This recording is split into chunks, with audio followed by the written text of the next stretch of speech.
Hello, everyone. Good morning. My name is Nancy. You're all very welcome. Please, I have the special privilege to lead us in a word of prayer, so let's bow down our heads. Father, in the name of Jesus, we thank you for today's convening. We thank you for an opportunity to explore strategies and ways we can make the country better. Pray that today's launch is a signal to a better and more inclusive governance system in this country. And we pray that the workshop is going to be as interactive and as insightful as it can be. Thank you very much for bringing everybody from their various locations to this venue very safe, and pray that you take absolute charge and control over the program. In Jesus' precious mighty name, amen.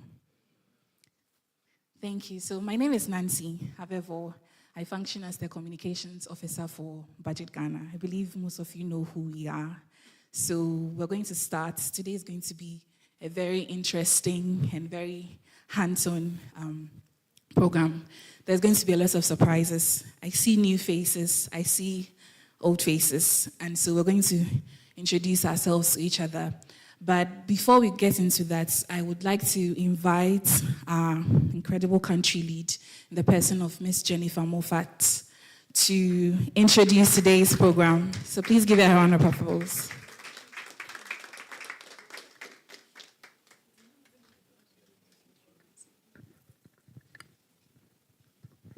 Good morning, everyone. Hi, I'm Jennifer. Nice meeting everyone. Like Nancy said, we are seeing new faces, we are seeing old faces.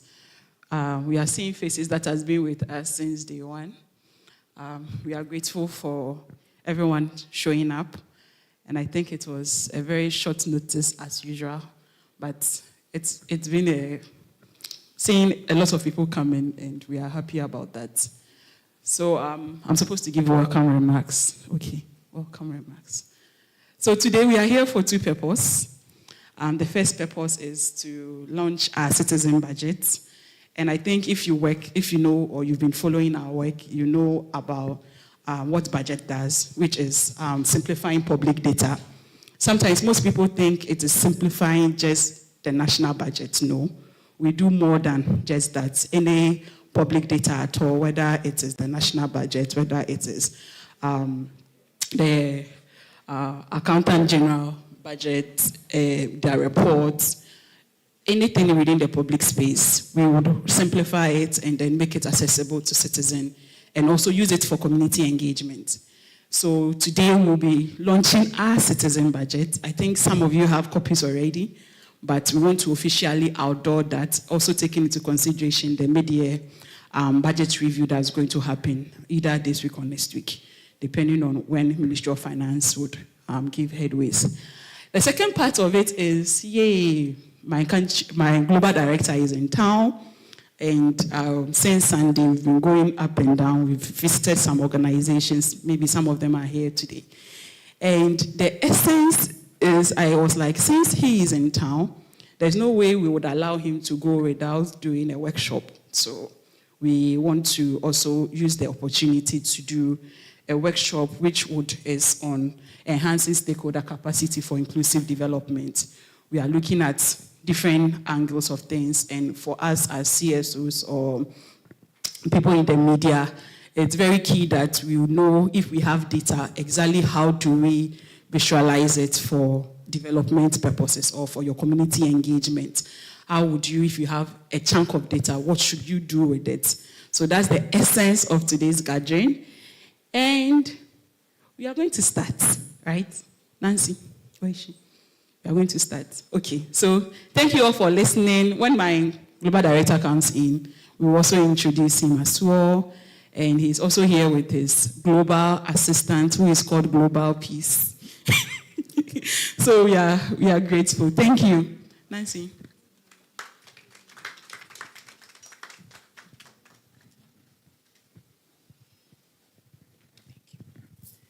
Thank you very much, ma'am.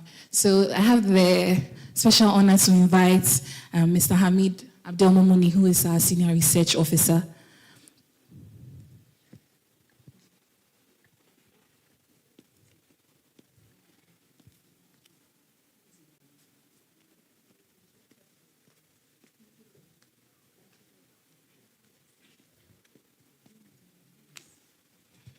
Okay, great. Hamid has given me the baton, so I'm going to take over.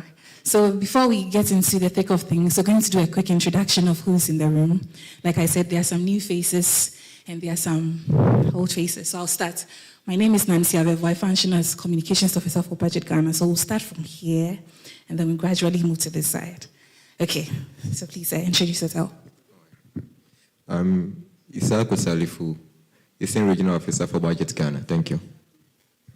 Samuel Azuri, National Youth Authority. Thomas Arabogo, NYA Temu. Yeah, Philip Nkrumah, NF. Peter Sidu, Executive Director, Nature Foundation. My name is Daniel Akwaku, Oxfam in Ghana. Okay, my name is Dodu Fuad. I'm a business journalist with Nova Reports. I'm Roslyn Inketia, Central Regional Rep for BudgIT Ghana. I'm Vincent Popo, OT Regional Rep, BudgIT Ghana. Thank you. I'm Fishene Yusuf, Northern Regional Rep, BudgIT Ghana. My name is Felix Sankra, Executive Director, Insight Masters Consult. So I want us to do something. People are introducing themselves in the organizations. Here, interestingly, so I want us to talk about what our organization is about. Briefly, like if you are with this organization, what do you do? Please, who else wants to know what others are doing in this room today? Yes, so we are going to do that. So please introduce yourself, because we have our regional officers from all parts of the country. I want to know what they are doing on the ground. So please, let's start the round of introductions. Your name, your organization, and what you do. Please, let's go. All right, my name is, like I said earlier, Isaac Salifu. I represent BudgIT Ghana in the Eastern region. So what I do, like you know, our BudgIT Ghana is to actually explain government budget to various communities so that they can be able to understand what the budget is about and also participate in budget discussions. And aside that, we also try to follow through to see how the budget is being implemented in our respective regions, especially with regards to government projects, what states they are in, as compared to what government says about those projects in its budget. Thank you. Wonderful. Thank you very much. You're welcome, sir. Please answer him. Thank you very much. As a rep of NYA at the Tema Metro level, we work mostly with MMDCs. So basically, we are much of coordinating youth activities at the government level. Then I'm Youth Engagement Officer and Advocacy. Thank you. And also as NYA member in Tema, we are also in charge of mobilization, making sure young people are up to date with whatever is happening in the country, mobilizing them to take advantage of government policies that has to do with young people. Thank you. Nature Foundation, we are much into coastal management resilience, particularly in areas of sanitation and also development of fisher folks engagement as well as the fisherwomen engagement, and also women and youth in agriculture to talk about our interventions in climate change activities. Thank you. Interesting. Okay, so my name is Daniel Akwaku. I'm from Oxfam in Ghana. So what Oxfam in Ghana we do is that we actually fight for injustice and equality, social justice as well. We also fund and support other CSO organizations to advocate for a lot of whatever they are into. Yeah, so basically, thank you. Okay, so my name is Dodu Fuad. I'm a business journalist with Nova Reports. And Nova Reports is an online news portal that focuses mainly on writing business news. Yeah, basically that's it. Thank you. So I'm Roslyn Inketia, Central Regional Rep for BudgIT Ghana. As my brother has already explained, we represent BudgIT Ghana at the regional level.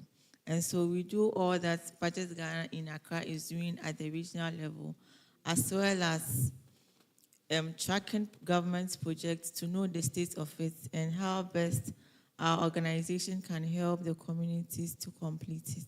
Thank you. Okay, my name is Popo Vicent. I'm also a regional tracking officer, OT.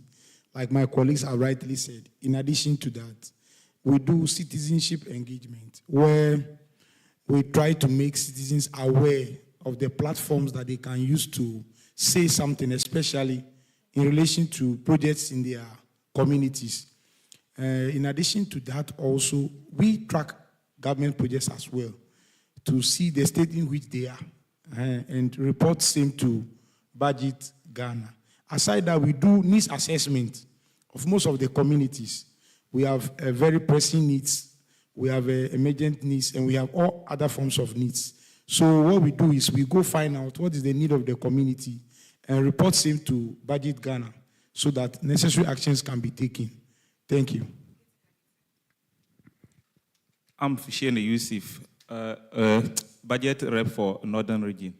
I'm responsible for all activities of budget within the North and then tracking of all projects within the Northern Region, particularly government projects.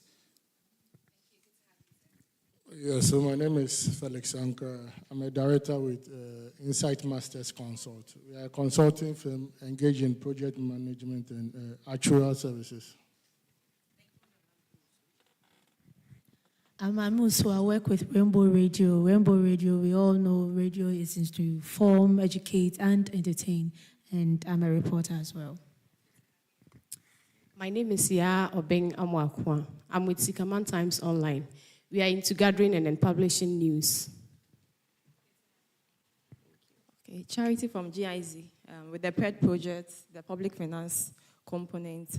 Okay, so you are development partners with Ministry of Finance and GRA. Thank you. Thank you. And my name is Leslie. Same with Charity. We work with our partners from the ministries, GRA especially. Yeah, thank you. Yeah, my name is Jeffrey. I'm with Revenue Mobilization Africa. So please tell us what you do. Oh, we talk about taxes and revenue. Good to have you. Thank you very much. I'll pass it to the person at the front. My name is Daniel Odro Mensah. I work with CTFM and Channel 1 TV. I'm a business journalist. We know CTFM and Channel 1 TV is one of the best comprehensive media house network in Ghana. Good to have you, Daniel. Please introduce yourself. Please let's hear from you. I am Ezra, and I'm hosting you in Dynaspace Space today. All right. I'm Yakubu. I'm employed with Budget. My name is Hamid Abdul Momuni. I am the research officer for BudgIT Ghana. Hello, everyone. My name is Peace. I am the assistant to the Global Director of BudgIT. Very welcome. Hello, everyone. I'm Rebecca Otu, the accountant for BudgIT Ghana. Please introduce yourselves.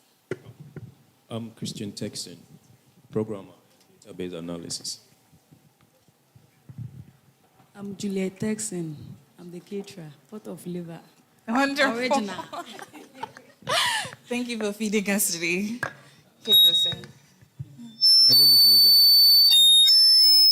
My name is Roger, and my colleague here is also Felix. We are coming from Peasant Farmers Association of Ghana. I'm a program officer there. Usually, we look at government policies on agriculture. Anything that goes wrong, we try to put the government on its toes. Last year, we monitored the feed, not the Feed Ghana, the Planting for Food and Agriculture. And currently, we are doing so for the Feed Ghana program. As we all know here, we feed the whole of Ghana, so we are very, very important. Thank you. My name is Esther Blinini Mado. I studied Ghana. We strive for social justice and advocate for equity.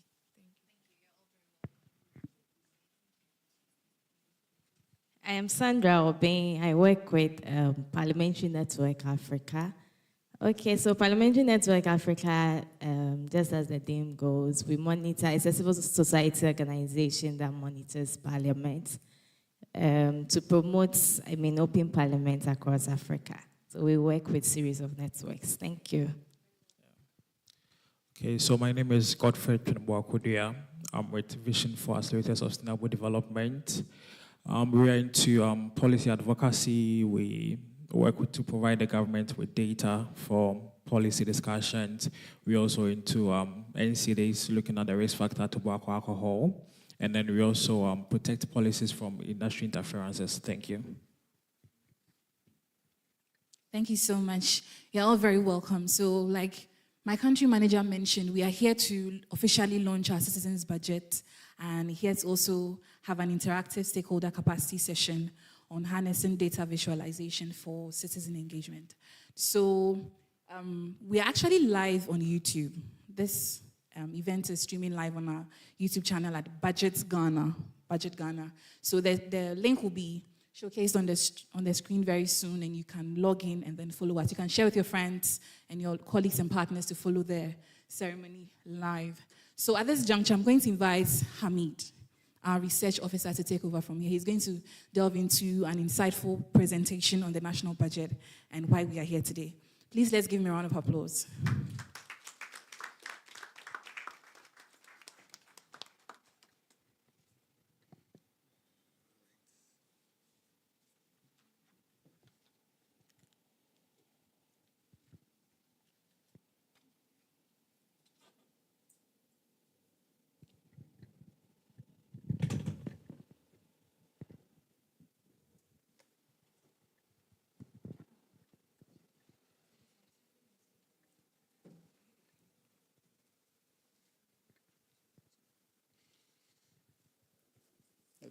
Hello, everyone. Good morning to you all, and thank you very much for being here today. Yes, so at this juncture, we are going to look into, it's just going to be a brief highlight of our 2025 budget.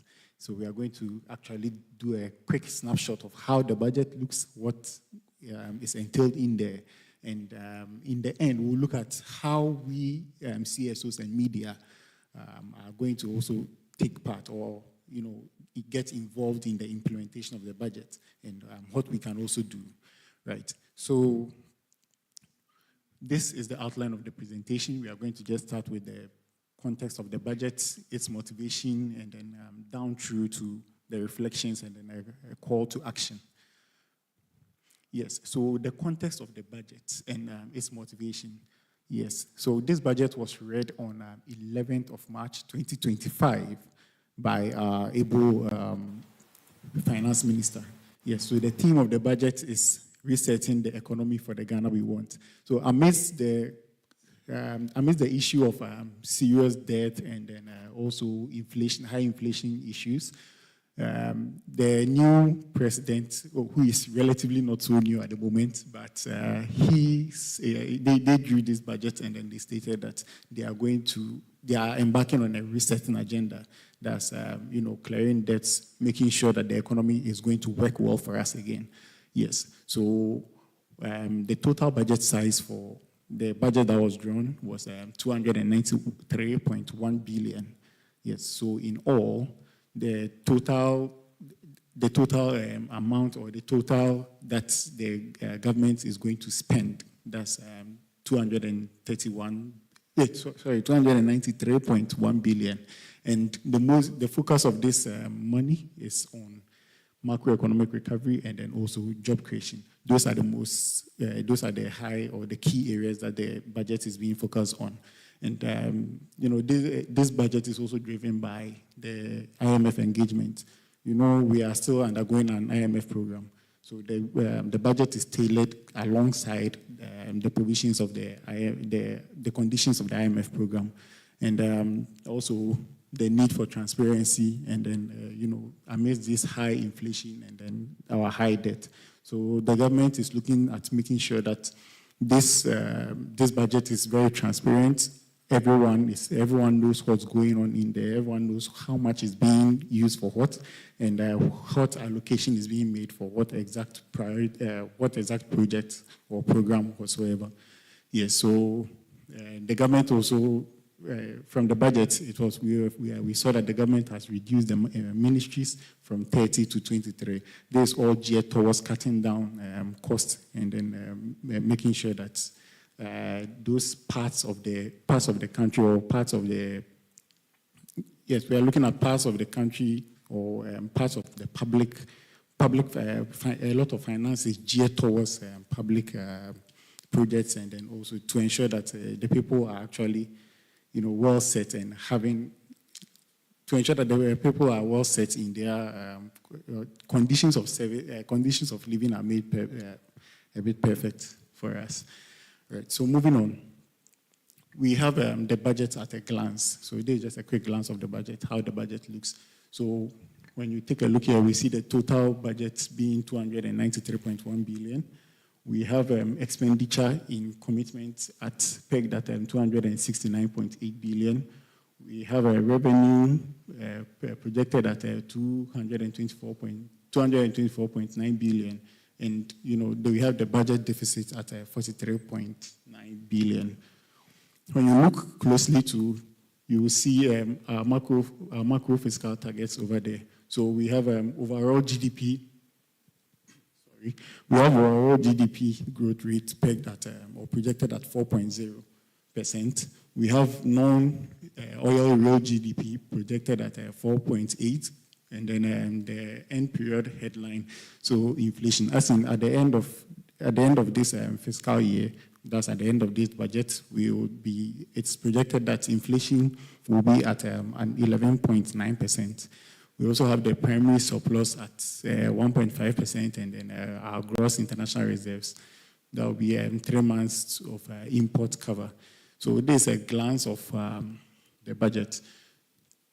Now, the key economic indicators that were put in the budget. So, yes, as I was saying earlier, GDP growth rate has been projected to be at 4.0, which is down from 5.7 in 2024.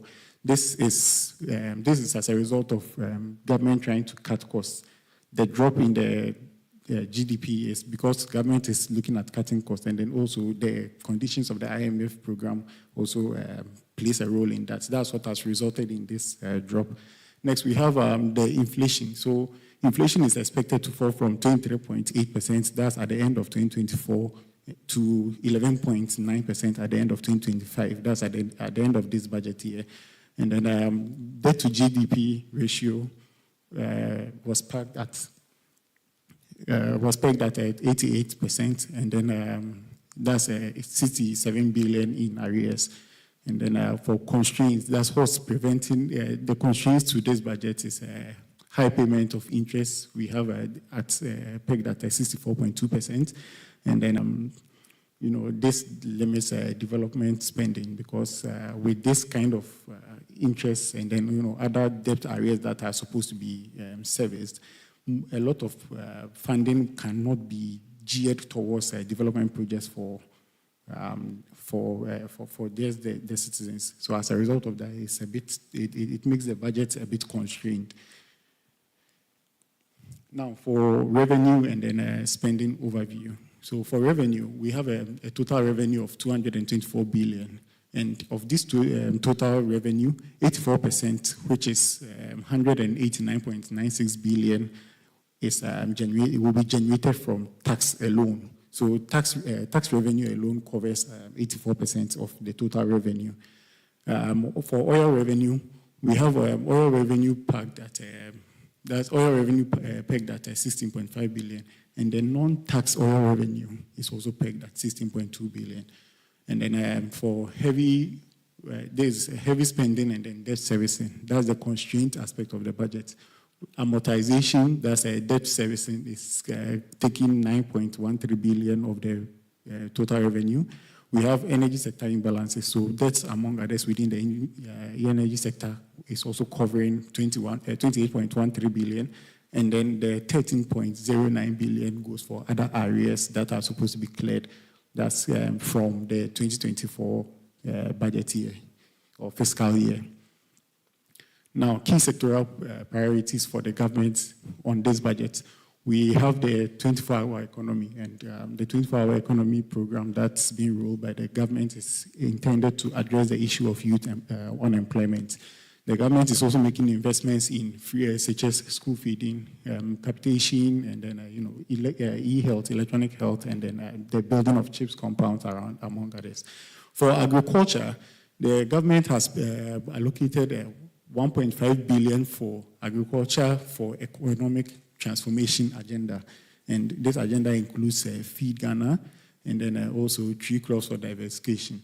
So tree crops of diversification is there's an investment in the cultivation of cash trees, like we have a share, mango, cotton, and these are for exports.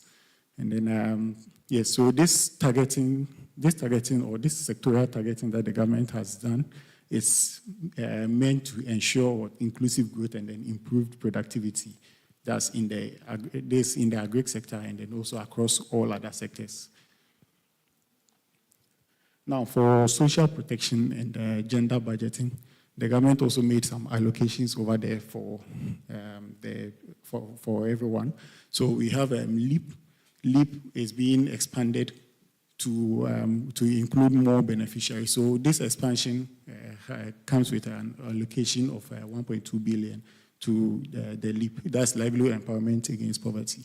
For school feeding program, there has been an increment in there, which is at 1.79 billion, and then the government has also distributed sanitary pads to young ladies in schools. So that was the allocation for that was made at 292 million Ghana cedis. For the gender aspect of the budgeting, the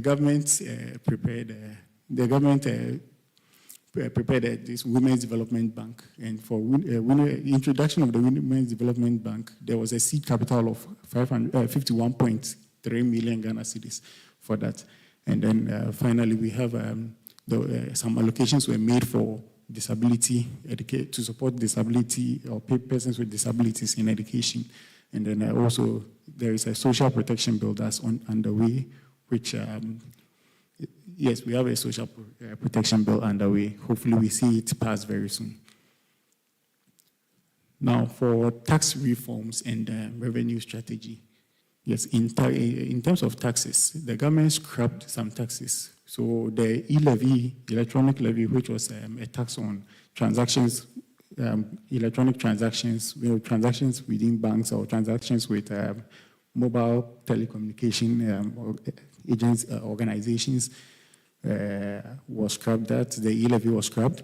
The betting tax, which was I think 10% that was taken on bet winnings, was also scrapped, and then the emissions levy was also scrapped.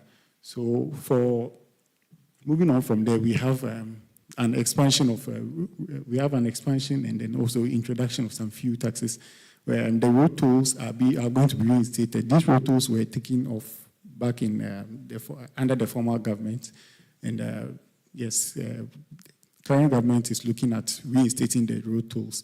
Also, there are some alcohol is something that is being consumed a lot in Ghana, and unfortunately, there were no real taxes on alcohol. So some excise duties are being put on alcohol so that, yes, we can get some more revenue from there. And then also we have growth levy in terms of mining. So this levy is being increased from 1% to 3%.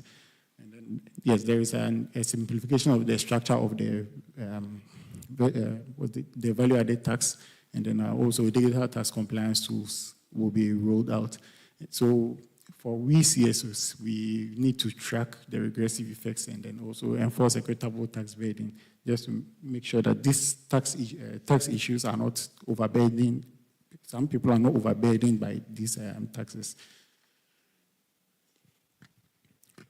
Now, for infrastructure and then regional equity. So we have these projects going on within the country. So the Accra Kumasi Road, these are rehabilitations that are being done. We have rehabilitations on the Accra Kumasi Road. We have rehabilitations on Kaswawi Niba, and then rehabilitations at Tema Roundabout. That's the one around Pong area. Also, so the government has also stated that there will be some housing projects being done for flood victims. So floods from the spillage of the Akosombo Dam and then also for low-income earners. And then digital traffic, renewable energy, and then also updates being done at the Konfanochi Hospital. So there are some allocations were made over there. And then for regional projects allocations, there were projects that, major projects have been made for 8 of the regions, leaving the other 8. So there is an issue here. This, what this implies is that there is an issue with equity. How, because when you look at the case right now, the budget specifies that just 8 of the 16 regions have received allocations for some special projects being run in there. And the other 8 have not received yet. So it's necessary that we as CSOs, we monitor that and then see what accounted for that and how we can also advocate for a change in that. Yes, so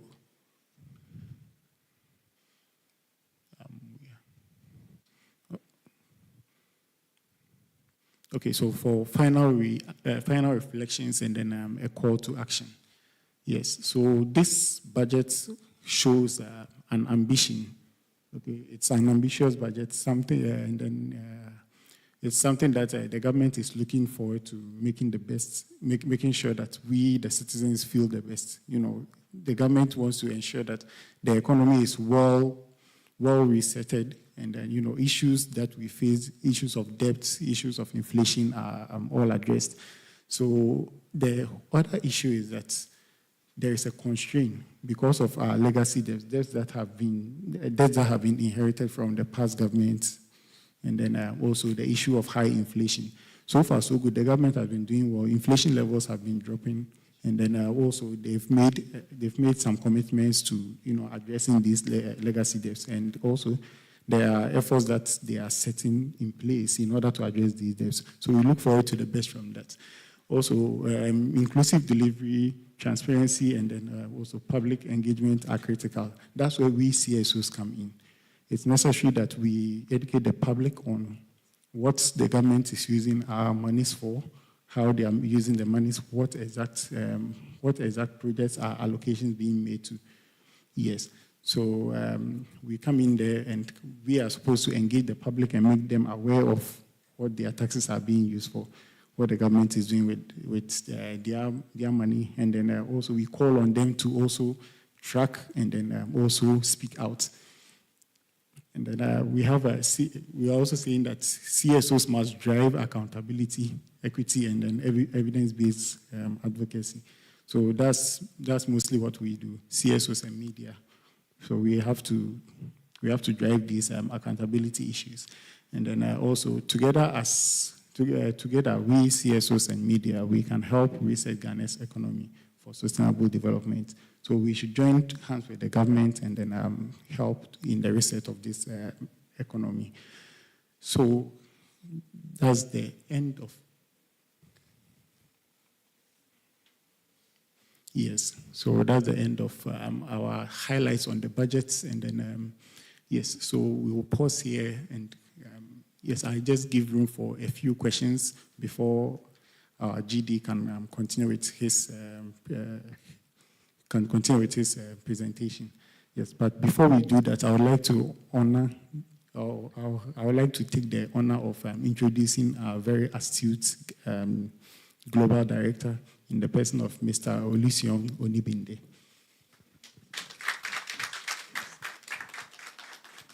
All right, thank you so much. It's a pleasure being here today. Thank you so much for coming. I didn't know that it was going to be more formal than this. It was when I came in, I saw that it seems I was badly dressed for this event. Jennifer did not, oh my God, I see. Jennifer did not tell me that I was supposed to be more corporate dressed than this. So I was almost tempted if I should rush back to my hotel room and go and change my dress. You know, but it's a pleasure being here today, and thanks so much. I'm happy to be in Ghana today, and we've been here since Sunday. We've gone around. I wish Jennifer has taken me on the shopping spree But more of it, she has taken me, more like a parade to speak to different partners and stakeholders in Ghana. So it's a thing of pleasure to be here today. And I'm sure when it's time for my session, we will have a very good time. Thank you. Thank you very much, sir. So I'll leave the floor for Ms. Nancy to proceed with the rest of the itinerary. Thank you very much, Hamid. Thank you very much. Please, let's give me a round of applause for the presentation. So I'm sure we've all seen our incredible global director, but I want to properly introduce him to us. So our global director and co-founder of the BudgIT Foundation is in the person of Mr. Olusegun Onigbinde. He's a prominent figure in Nigeria's civic realm, co-founding the organization to bolster fiscal transparency and institutional accountability. Garnering accolades such as the Ashoka Fellowship and the Court's Africa 30 Innovators Award. He has presented at esteemed venues like the Chatham House, the School Foundation Summit, named a young leader by the World Economic Forum in 2023, and he serves on various boards and advisory committees, including the Cost of Governance Reform Committee and the One Africa Policy Advisory Board. He has a background in engineering and executive education from Stanford University, and he has tirelessly advocated for transparency and efficiency in Nigeria's public sector, trickling into the West African sub-region. Mr. Olusegun Onigbinde is an expert in adapting technologies to transform civic experiences, including the use of artificial intelligence and machine learning. He holds a master's degree in international policy and practice at George Washington University. Let's give him a round of applause. Thank you so much. You have not let me know how many minutes I have, and I'm sure that I'm happy to be here once again, and I'm glad to be here in Ghana. Ghana and Nigeria, somehow, when the West African map was being drawn, they made a mistake by putting two impostors in between us. Somehow we were supposed to be next to each other, but they felt like these Jollof wars, we don't know where exactly it's going to end. So say, let's create a small buffer between Nigeria and Ghana. So it feels so good to be here. And one thing I always shock people is when they ask me how far is the flight from Lagos to Accra, I tell them 35 minutes. And they are shocked because they felt like, it should be longer than that. And I say, if you're going to Abuja from Lagos, you're going to spend 15 minutes. So, which means Accra is even closer to Lagos for me than flying from Lagos to Abuja. So, that's tell you how very close this is to home, where I'm from. I live in Lagos. My interest is to share with you about how do we strengthen our advocacy for public finance and public budgeting. And the reason why I mention this is because we've done this for close to 14 years as BudgIT, where we have been at the forefront of accountability, transparency, and strengthening the debate for a much more effective and much more efficient public finance system. And why do we do this? Because we understand that this is the entire bedrock of the entire society. People want to be in public office. They want to win elections. They want to claim. How politicians speak. I don't know about Ghanaian politicians, but Nigerian politicians, they will promise you heaven. But if you even get to hell, you will try, because they are going to heaven. They don't care about where you end. If you die on the road to heaven, if you die on the road to hell, they are already they already made it to heaven already. And whatever everybody is promising in the campaign phase, whatever everybody is saying to you, the biggest vehicle to be able to activate that is public finance. The other thinking that we've not looked at also is that the biggest vehicle also for abuse or for corruption or for even engineering inequity in the society or inequity in the society is the public finances, which starts from the budget. And a lot of people always start from the budget. And I say, if you start from the budget, we have missed the point, possibly. The place we should start from is planning. If we have leaders who do not even first have envisioned a country where a country should be before, and I'm not talking about the one that is happening every 4 years, which means the leaders of a country must be able to aggregate and say, Ghana in the next 20 years, this is where we see it to be. Either you have Mahama, either you have Bawumia, either you are doing a reincarnation of Nana. I know a lot of you will not pray for that, you know. They want to fit into that long-term vision.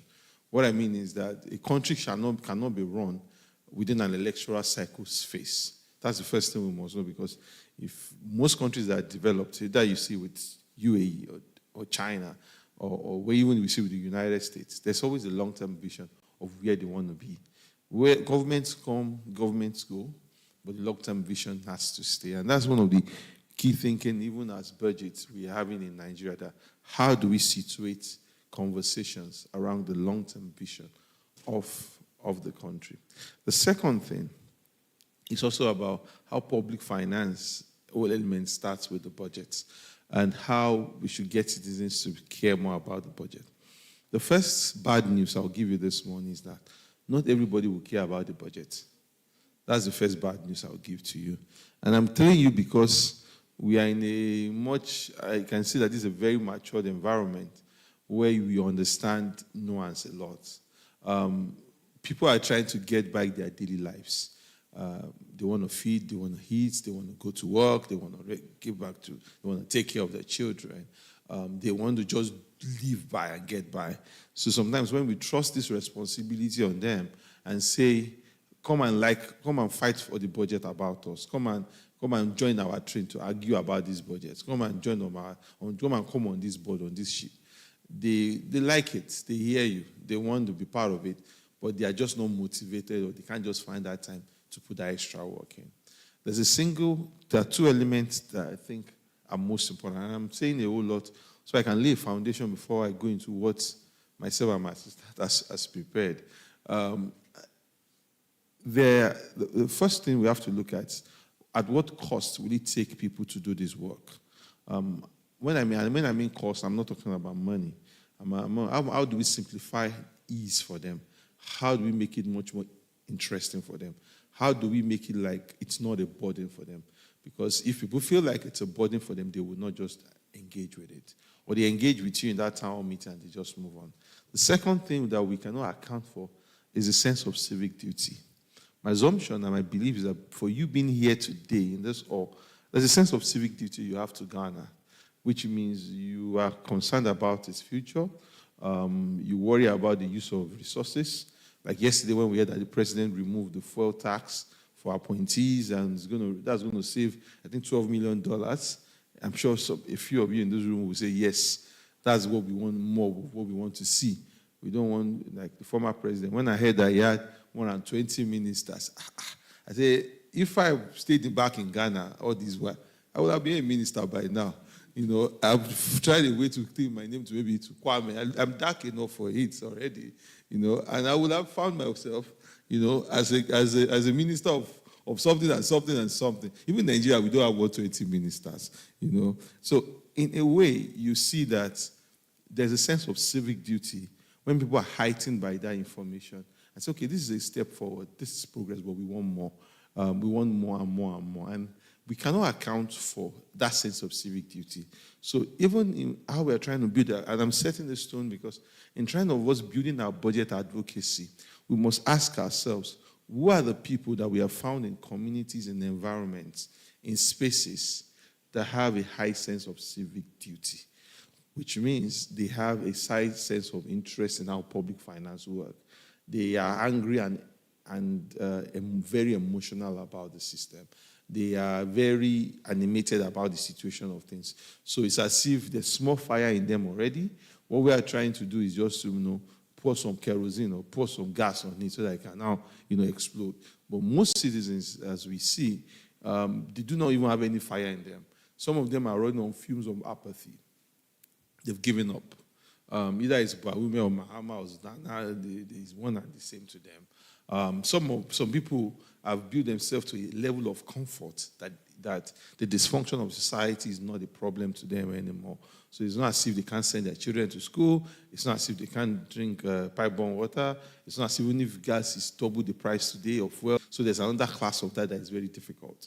There's another class that is also the active collaborators in the systems. So those are your contractants revolving around government. Either it's MPP or it's the other party that the ones always doing the contract. It's all the country's big business just for them.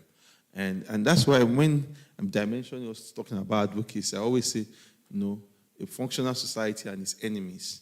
It's very important that we also dimension who are the people that we cannot redeem, because we are not trying to be Jesus Christ. We can't save the whole world, But we must also understand that when we are building budget advocacy, we agree about this is a very decent minority. It's very sizable enough to really trigger the kind of change that we want in society. My last point before I kick off is, we don't need much. We just need a committed few. You understand?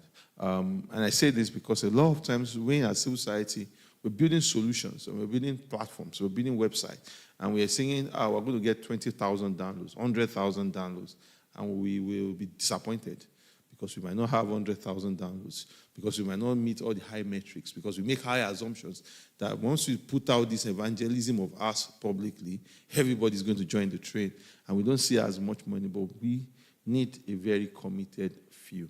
A very committed few that understands, that is energized already. Because I tell people that in Nigeria itself is a country of 200 million people. Am I right? If 1 million people enter the streets in Abuja today, they will chase the president out. Yeah, just 1 million people. I'm not saying even 2 million people. There's 1 million people in Abuja streets protesting. You will understand that the entire country has collapsed. So we don't need a lot of people.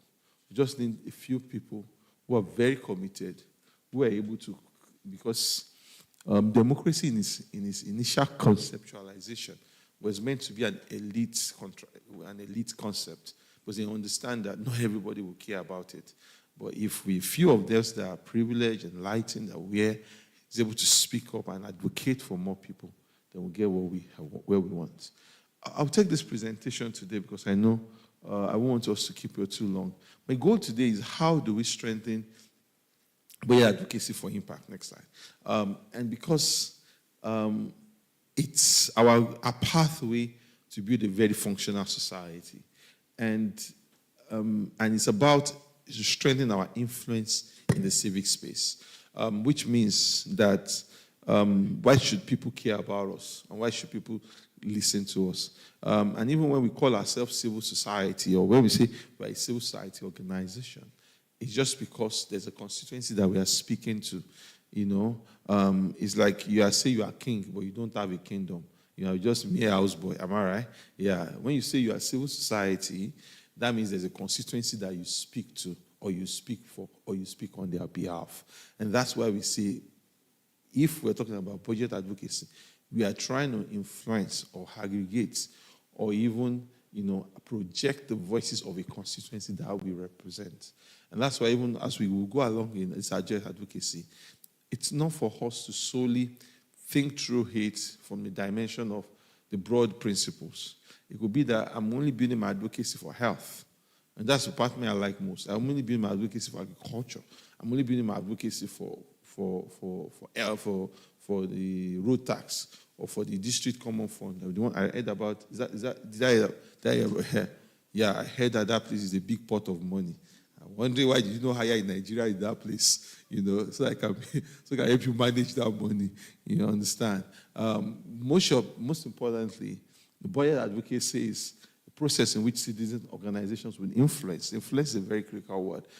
How public resources are planned, how they are raised, how they are allocated, how they are spent. Because if we do not advocate intentionally, there are competing priorities within the democracy. I've analyzed to you the priorities of people who are thinking about their narrow interest. In Nigeria, someone would import solar street lights into the country randomly, and he knows that, how do I sell these solar street lights? He starts lobbying people to insert solar street lights into the budget. Am I right? that is, it's not because the people in that community need solar street light. And we know that solar street light, it's always, after 3 months, it will be flickering. In another 6 months, the solar and the streets and the lights disappeared. You understand? Next 1 year, so people have already removed it and they have turned it into cooking pans and pots, and they have melted it up and down. So in some sort of way, we have to ask ourselves, there are specific interests in the budget. The same way you are planning, the devil is also planning. You understand? The same way we are also agitating that this road be built, Tema roundabout be built, this one be done, that one be done. There are also people who also look into the budget and have their own procurement interests. And they want to see the budget as a route to entrench their own interest in that document. So it's very important that we first understand that what is at play in the public budget is a coalition of interests at the first place. Different people playing different interests. And we have to now ask ourselves, is it an interest that is focused for narrow opportunities, or is it an interest that serves the public at large? So I'm missing my slides. And the reason why we want to do that is we want to be able to promote transparency. The first thing, let's even see the budget so that we can interrogate it. If there's anything that we want not to go behind or we want to step back, is that Ghana's budget, Nigeria's budget, West Africa budget requires more transparency. Secondly is accountability, is that there should be a close feedback loop system. Are you accountable to the people that you are working for? Because accountability is not just about I'm talking and you are hearing me.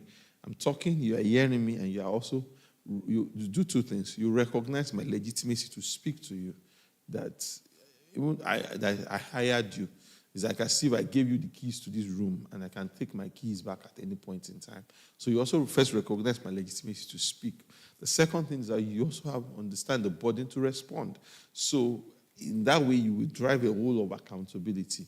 Improve service delivery. Now, the right service delivery, because I've shown to you that someone can influence the wrong kind of service delivery in the budget.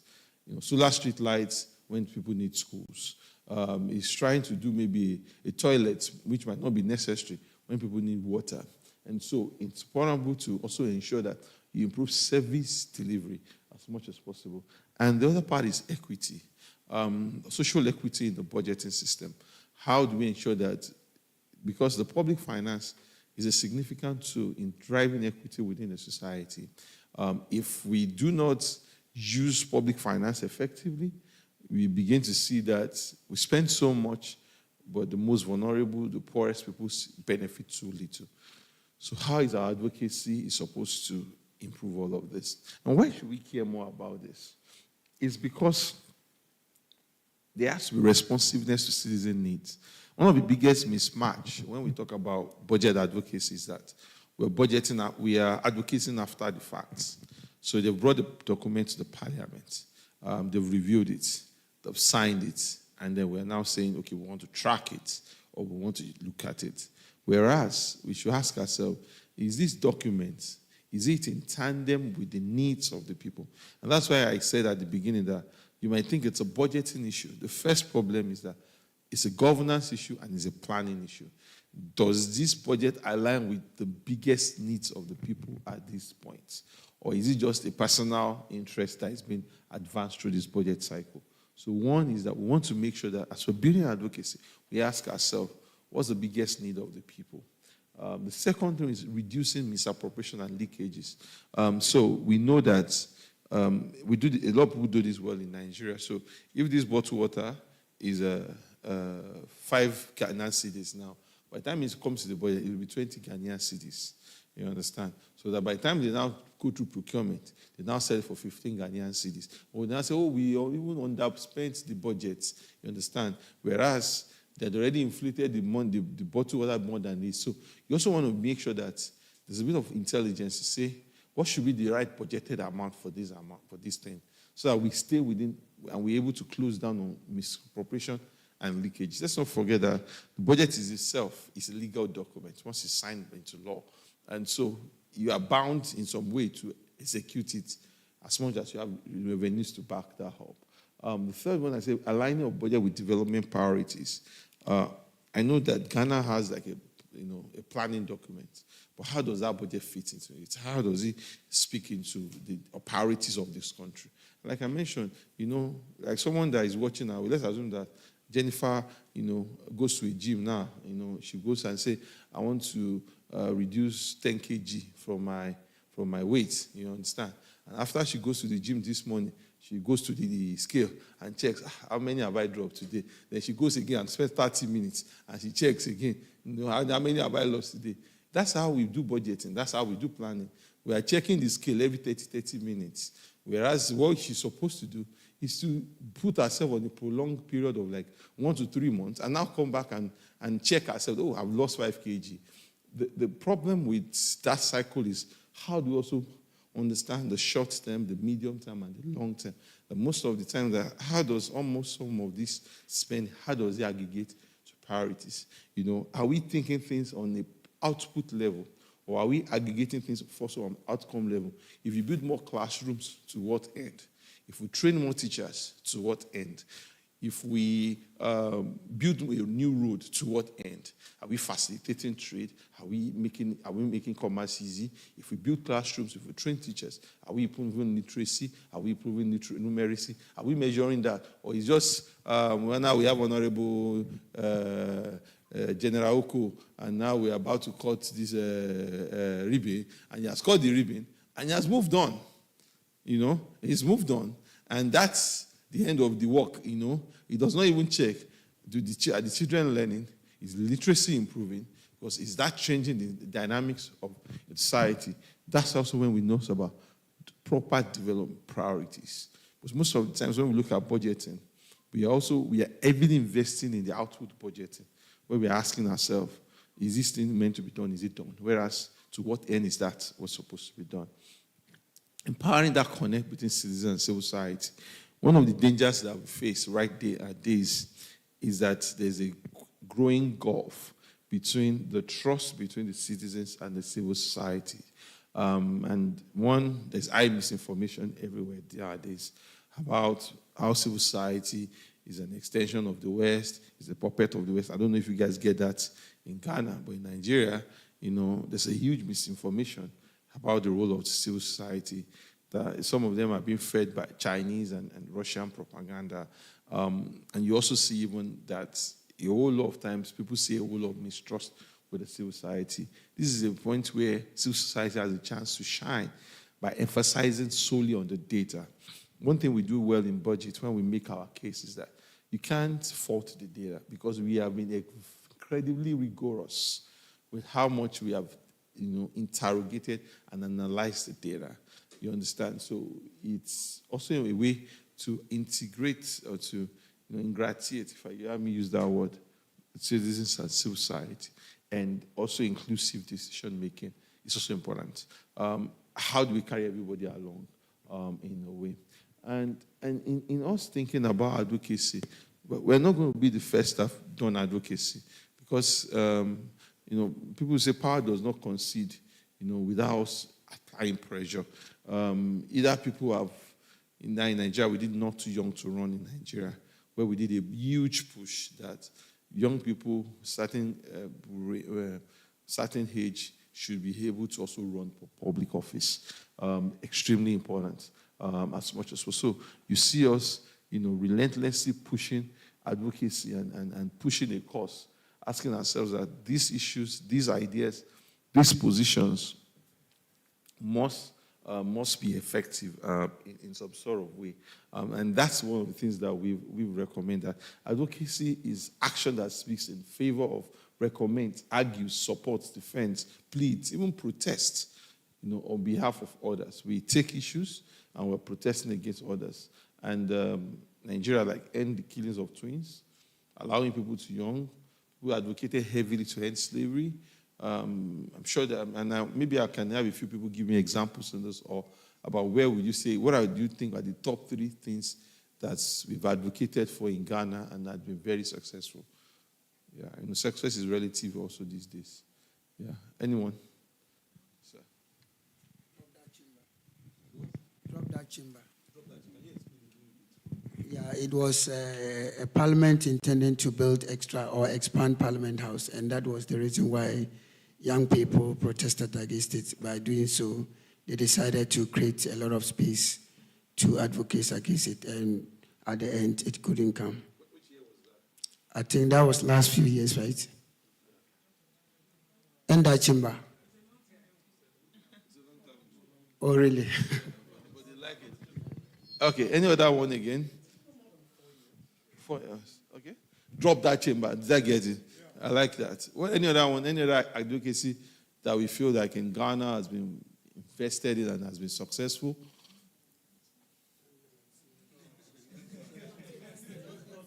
You know, and I know I said success is what? Relative. Because I'm going to come back to that about advocacy.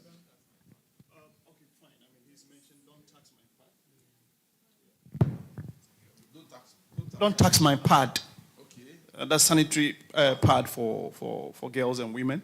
Okay. There was a very concerted advocacy effort for government to take off the taxes from it totally.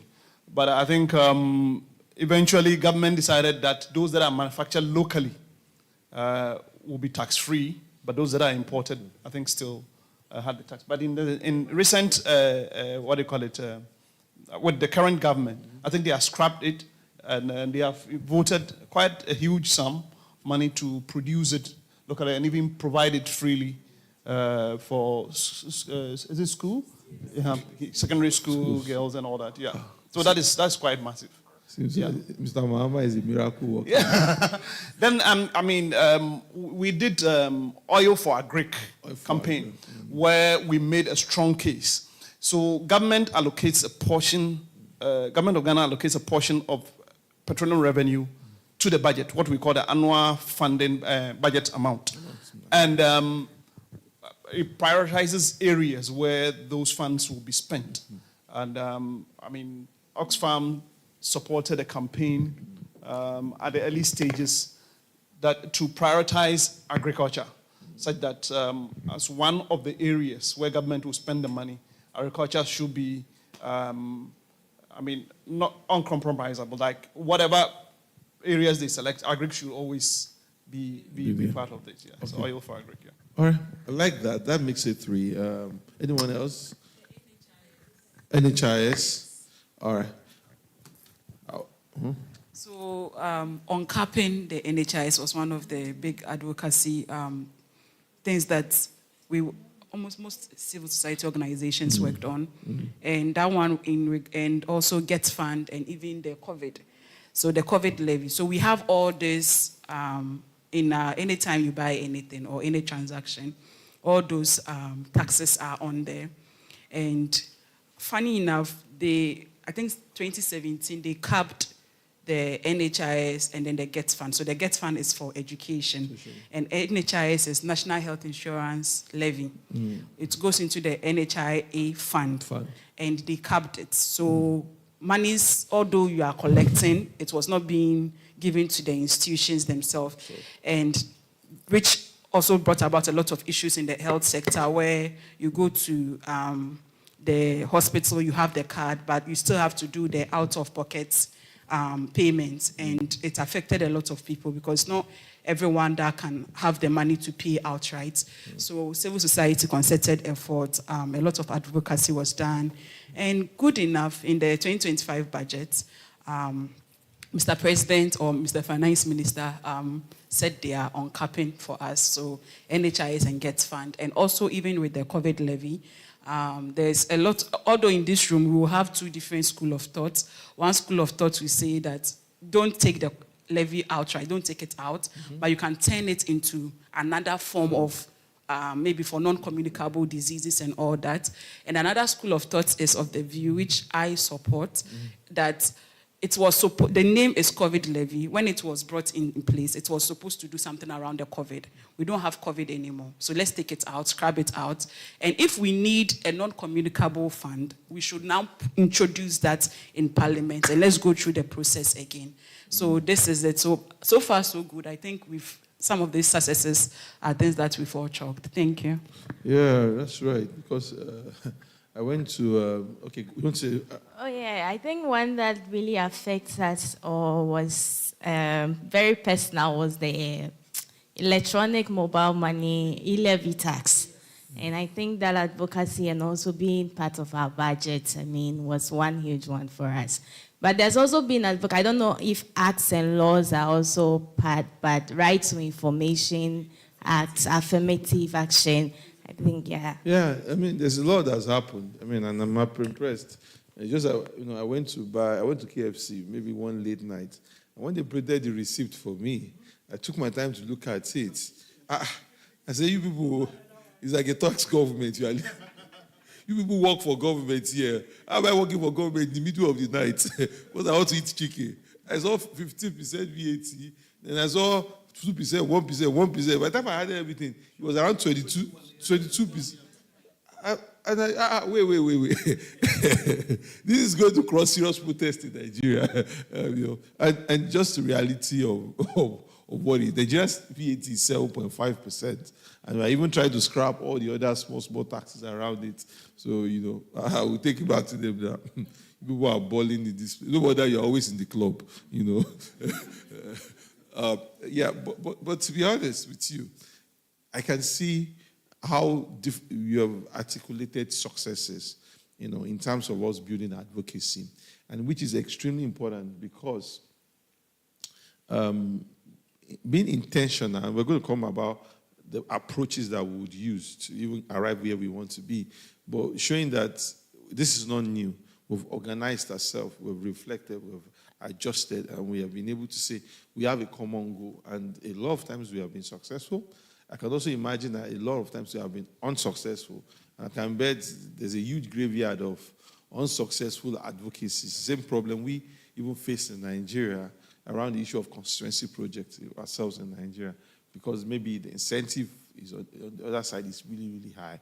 But it's also very normal of what you get in a democratic system, that you could try, but there are no guarantees for successes at the end of the day.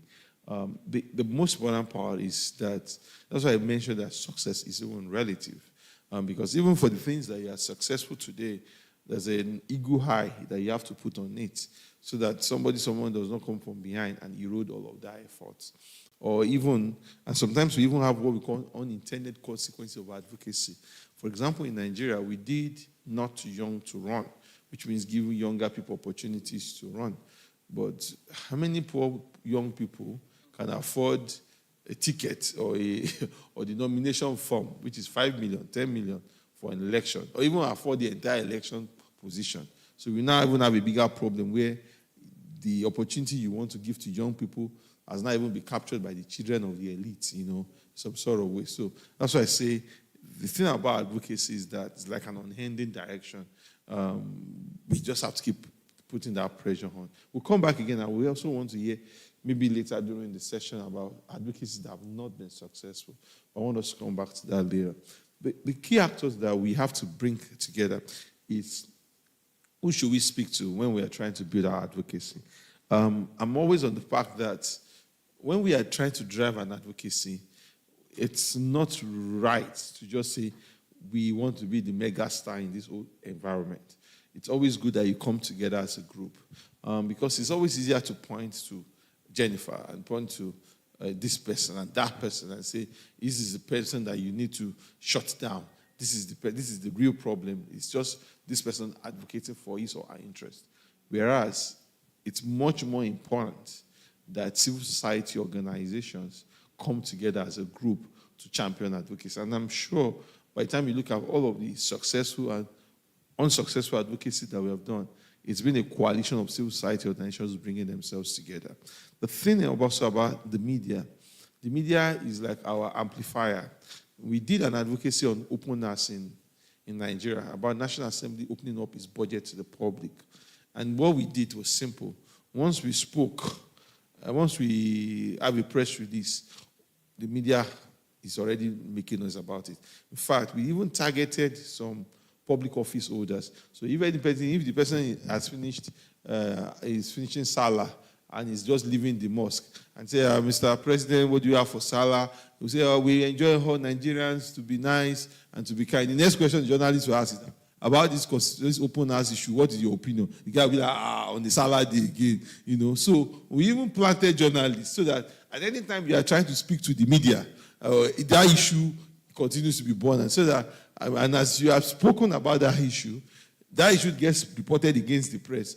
Open house will be done. It will take time. So we keep the issue burning. The importance of us having highlights in the media for this cause, for any advocacy we are trying to do, is extremely important, because advocacy is nothing, it doesn't go like a hill.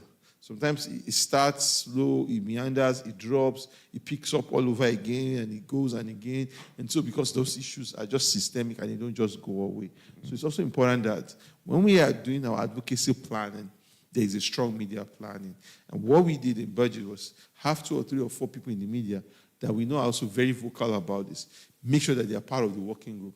Make sure that anytime any politician is tweeting or is sharing things, they continue to put those stories into it. We also want to do a bit of dimension of who you target. In that openness, we knew that the Senate president of those time was very big on social media.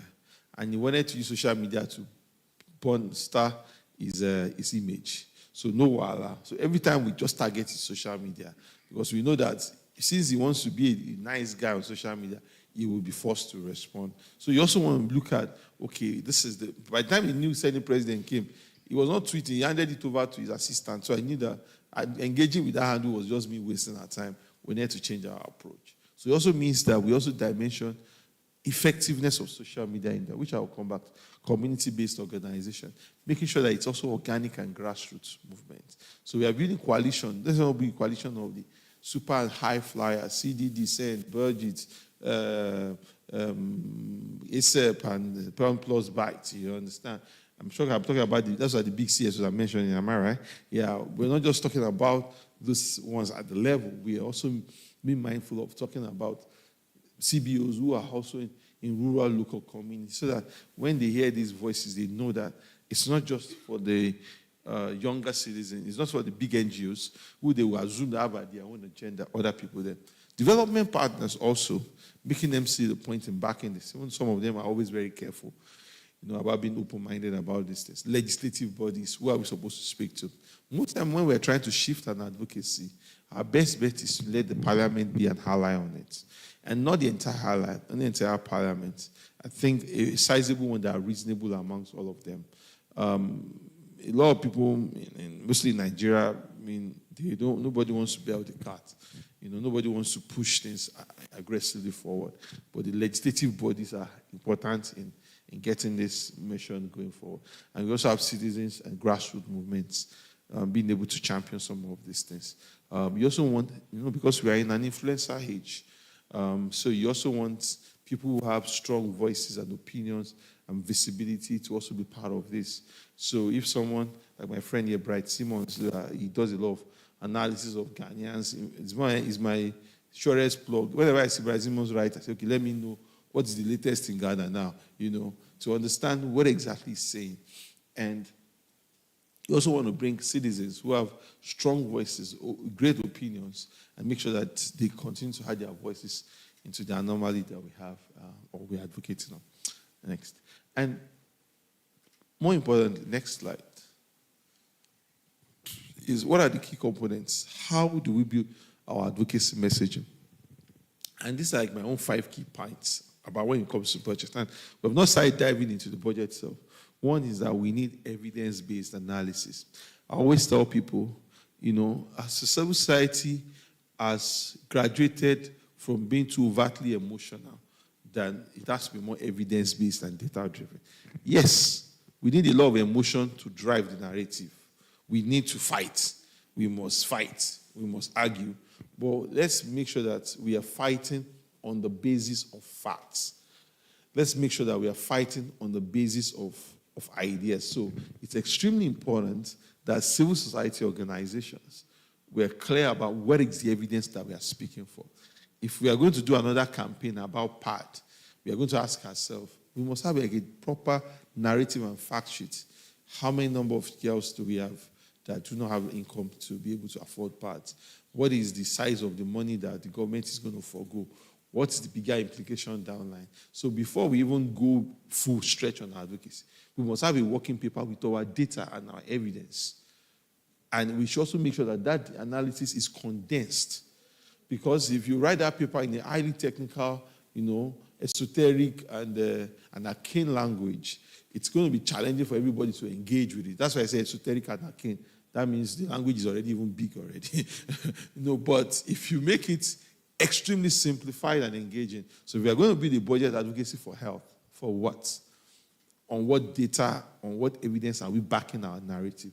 So we must first be strong on evidence-based analysis, which means we take the data, we break it down, we take the narrative, we simplify it before we're able to take it forward. The other part is also public awareness and education. How are we going to engage people publicly? The thing about public awareness and education is that you want it to filter into the airwaves first. You want everybody to have a sense of what you are dealing with and the imperative for all of that. The next stage beyond that is that you now want to choose those who I call the repeaters, the people who constantly chew on the issue and they don't let it go away. Because then, as you know, public attention span is very, very short. For example, let's assume that you are advocating for removal of this, let's say, COVID-19 levy now. Let's say that's our advocacy. We want to remove COVID-19 levy. And that is the big thing we want to say. Next thing, let's even say that in Nigeria, President Buhari dies. She gets. You all know that whatever high octane your advocacy was, immediately Buhari dies. And because he's a Muslim, that will have to be buried as quick as possible. There's nothing you are saying in that period that nobody hears out. Am I right? Yeah, so you also want to make sure that you save your energy at that period. You understand? You don't want to be at that point. You now start also want to enforce that. Since President Buhari has died, this health issue, it means that people now be like, okay, wait first. Let's bury the date first. We'll come back to your own issue. Even though sometimes people we find ways to do that, those emotional messages. I'll come back to that. But public awareness and education, extremely important. Important to us build that public awareness. And the third one was what I mean, strategic communication and messaging, which is now which was I explained with the Senate President, how you look for those pivotal moments to stretch your message forward. Because let's not lie, advocacy is a both combination of stretching the message on the outside and it's also working on the inside. So as the work is going on the inside, you're also keeping tabs with the public to ensure that this issue matters to the public on the outside. So in those two sides, or those two angles, you want to continuously stretch, be strategic with the communication.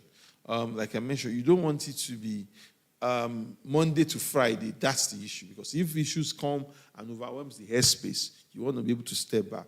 If there's any way you're able to plug it, if I'm advocating that invest more in health now, and Buhari dies in London, it's simple now. We commemorate, we first show our empathy, as if we care, with a deep sense of profound loss. Our heart with a heavy heart that cannot be foretold. We know that our hearts are not heavy, because the man who was not even that useful for us, But we say, with a deep sense of profound loss, we are emotional about the life and the passing of former President Muhammadu Buhari. However, we reiterate that there is no other way out there. Investment in healthcare, anything that you say before, however, does not make sense. You understand?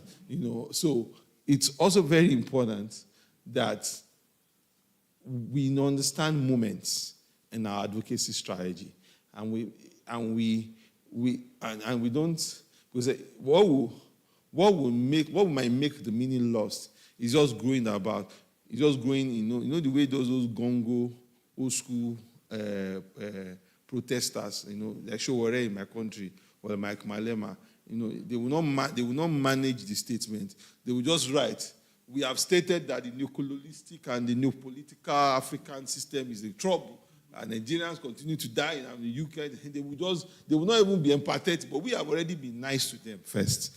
But we still not embed our messaging. So now we draft our messaging must be strategic, even though we know that is how we want to build the story. So strategic communication is important because there will be points in the storytelling, and that's even what I advise people who worry about their digital communication.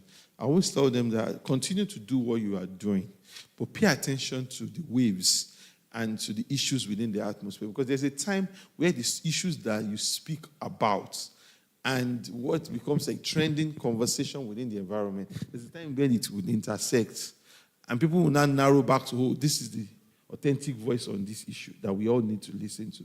And I'm sure all of you will have seen somebody that has a very obscure account. Nobody cares about them, but has been particular about a certain issue. And somehow the entire, environment conspires that this is the most burning issue now. Then that person suddenly tweet goes to 1,000, 2,000, 3,000 tweets, or becomes highly followed or liked on Facebook. So let's be strategic. Persistent communication with the public, influencers, media people, and because as we also begin to work on the inside. The other part is coalition building. There is no way that we are going to build our advocacy without building coalition. I don't know if it's a gift or a curse of democracy is that you cannot have everything you want. That's just the painful part, And so even if we did not too young to run, and we said the age should be 25. So people say, how can someone be president at 25? Make it 45 or 40, you understand? Oh, bring it back to 40. Oh, okay, we agree on 40. 40 is fine, and we all go. Oh, we want it at 50. Then we'll still have, the thing about democracy is we still have to go through some fine-tuning before we say, okay, this is progress that we can take. And that's why I mentioned that even in advocacy, success is relative. We ask ourselves, is this good enough progress for today so that we can reestablish and restructure ourselves? Nigeria, we have a major problem. The project. It's similar to what you have with the that fund I just mentioned, common fund, where members are able to now nominate projects for their own constituency as they like. Now, the problem in our own is that there are no rules to it. Everybody believes that the Constitution empowers them as the National Assembly or the legislature to appropriate the budget. And the powers are open-ended. And they could do as they like with the budget. That whatever the president submits to them is just a draft. It is they that has decided to say, this is what goes in and this is what gets out. So because of that, because there's no adult in the room anymore, everybody now puts whatever they like. Some of them, renovation of Oba Palace. Somebody will want to renovate Oba Palace. Somebody even might be bold enough to put his girlfriend's apartment there, and just do all they like, different things. And sometimes those budgets go as high as 11,000 projects in the Nigerian budget. And we are now heavily advocating for it. But in me advocating for it, I'm asking ourselves, which coalition do we need? One. Number two, what can I give? What can I take? So I know that this problem is not going to go away. I know that I can't say abolish it. If I say abolish it, definitely nobody's going to listen to me. Am I right? What I'm going to say is, okay, let's cap it. 5% of the budget, 2.5% of the budget. I can even start low, 1.5% of the budget. By the time we fight, we get to 2.5% of the budget. I know that, okay, at least I've capped it. If I cap it, what kind of project should be there? Because now we see that everybody uses those projects to advance their own interests. In fact, it has become a small piggy bank for the National Assembly members. So how do you also build coalition and build messaging? Because in democracy, if you say there are times totalitarian position, abolish, change. And sometimes you see that the incentive is big on the other side. But it's the same lawmakers that are going to do the law that are benefiting from the process. So if I say cancel everything, that means we are not going anywhere. But engaging those policymakers means you also have to be strategic. And that's when it's also important that we do a lot of work with, number one, evidence-based analysis.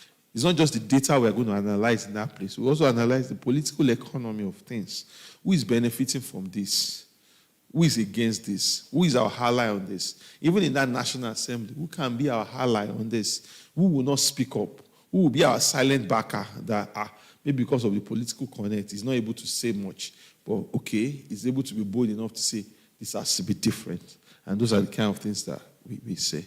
Next, please. And there are many tools for us to be able to strengthen our advocacy, like I've shown you here. And there are many tools here. And there are things like the budget tracking tools. That's one way to strengthen advocacy. How do we use budget tracking tools to build conversation and to build our position? Just check something here for the presentation that P sent to me. Okay, all right. But most importantly, how do we build our tracking? Social audits and public hearing. For the budget, what are the social audits? When we say social audit, it's not just tracking. It's for people to say, is this what's most important to them? Have they been engaged in the process? As the process has been inclusive for them? So those are one strategy for us to say we want to build here. And like I mentioned, it's not about building like the whole broad engagement of the budget. It's about also focusing on what are the audits and the public hearings, what are the different tools and the engagement to build conversation. So social audits and public hearings, how important is that in some sort of way? The other one is participatory budgeting. What is it for us to be able to participate in the budget? How do we build participation in the budget mechanism? How are we also ensuring that we can participate in the budget, we can build engagement in the budget? So extremely important that we also been able to build participatory budget mechanisms as much as possible. Number 4 is policy briefs and position papers. Like I mentioned, our advocacy has to be rooted in evidence and massive evidence. So we can't just say we are going to just speak. There must be data that backs our work. There must be evidence that backs our work. Media campaign, what are we going to be our strategy? Traditional and social media, what's going to be our strategy? Who's going to be our ally on social media? Who's going to be our ally on traditional media? What are they going to do differently? And open budget survey and scorecards. What are the other international benchmarks that can help us? If we're fighting about open budget issues in Ghana, do we have evidence internationally to back that up? We're fighting about PAD, about maternal health care in Ghana, and that's our campaign woven around that. Do we have international stocks card and analysis and ranking that shows that we are not doing very well? Those things also help. Let me take a small break in the room to ask, maybe just keep it lively a bit, about if I can get 3 examples of advocacy mechanisms that have not worked. We have done social media, we've done policy briefs, we shouted, we screamed, we engaged, and at the end of the day, it was still 0. 3, who's going to start with me? And you are going to tell me if you have an idea of why it failed or why it did not work. My good man. My very, very, very good man. I will still introduce him later.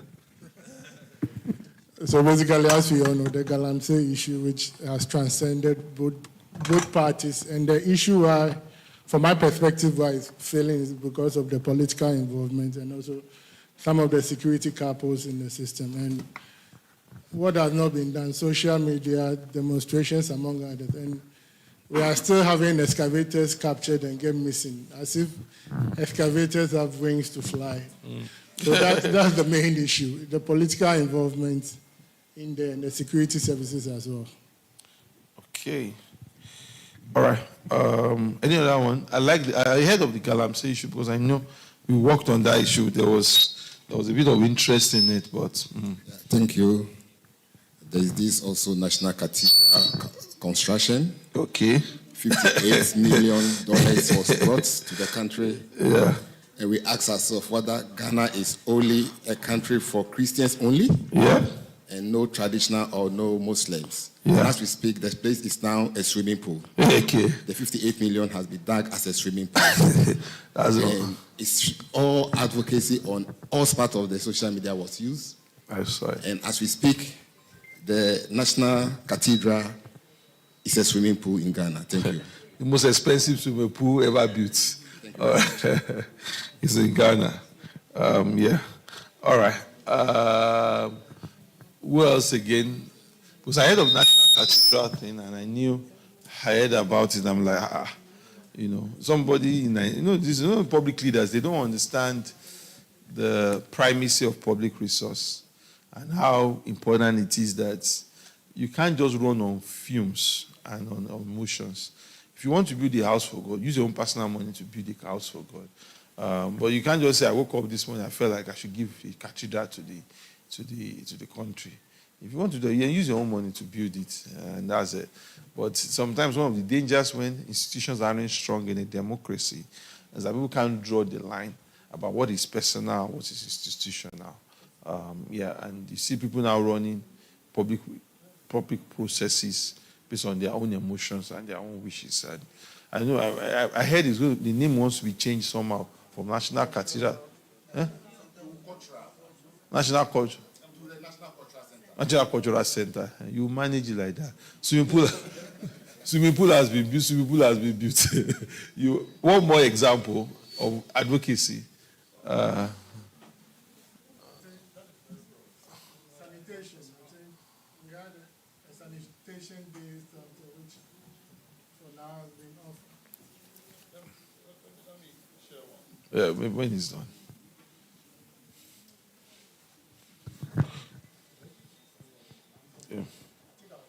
Okay, you have a sanitation thing that was... Yeah, I think we had a campaign for sanitation, and when I think the first Saturday of every month also was used for cleaning, but I think it's gone on dead years now. All right. Okay. Sanitation, a big problem. All right. And I'll come back. I'll still have one more round of questions, but not now. Oh, no, come. Let me give you the mic to him before I continue.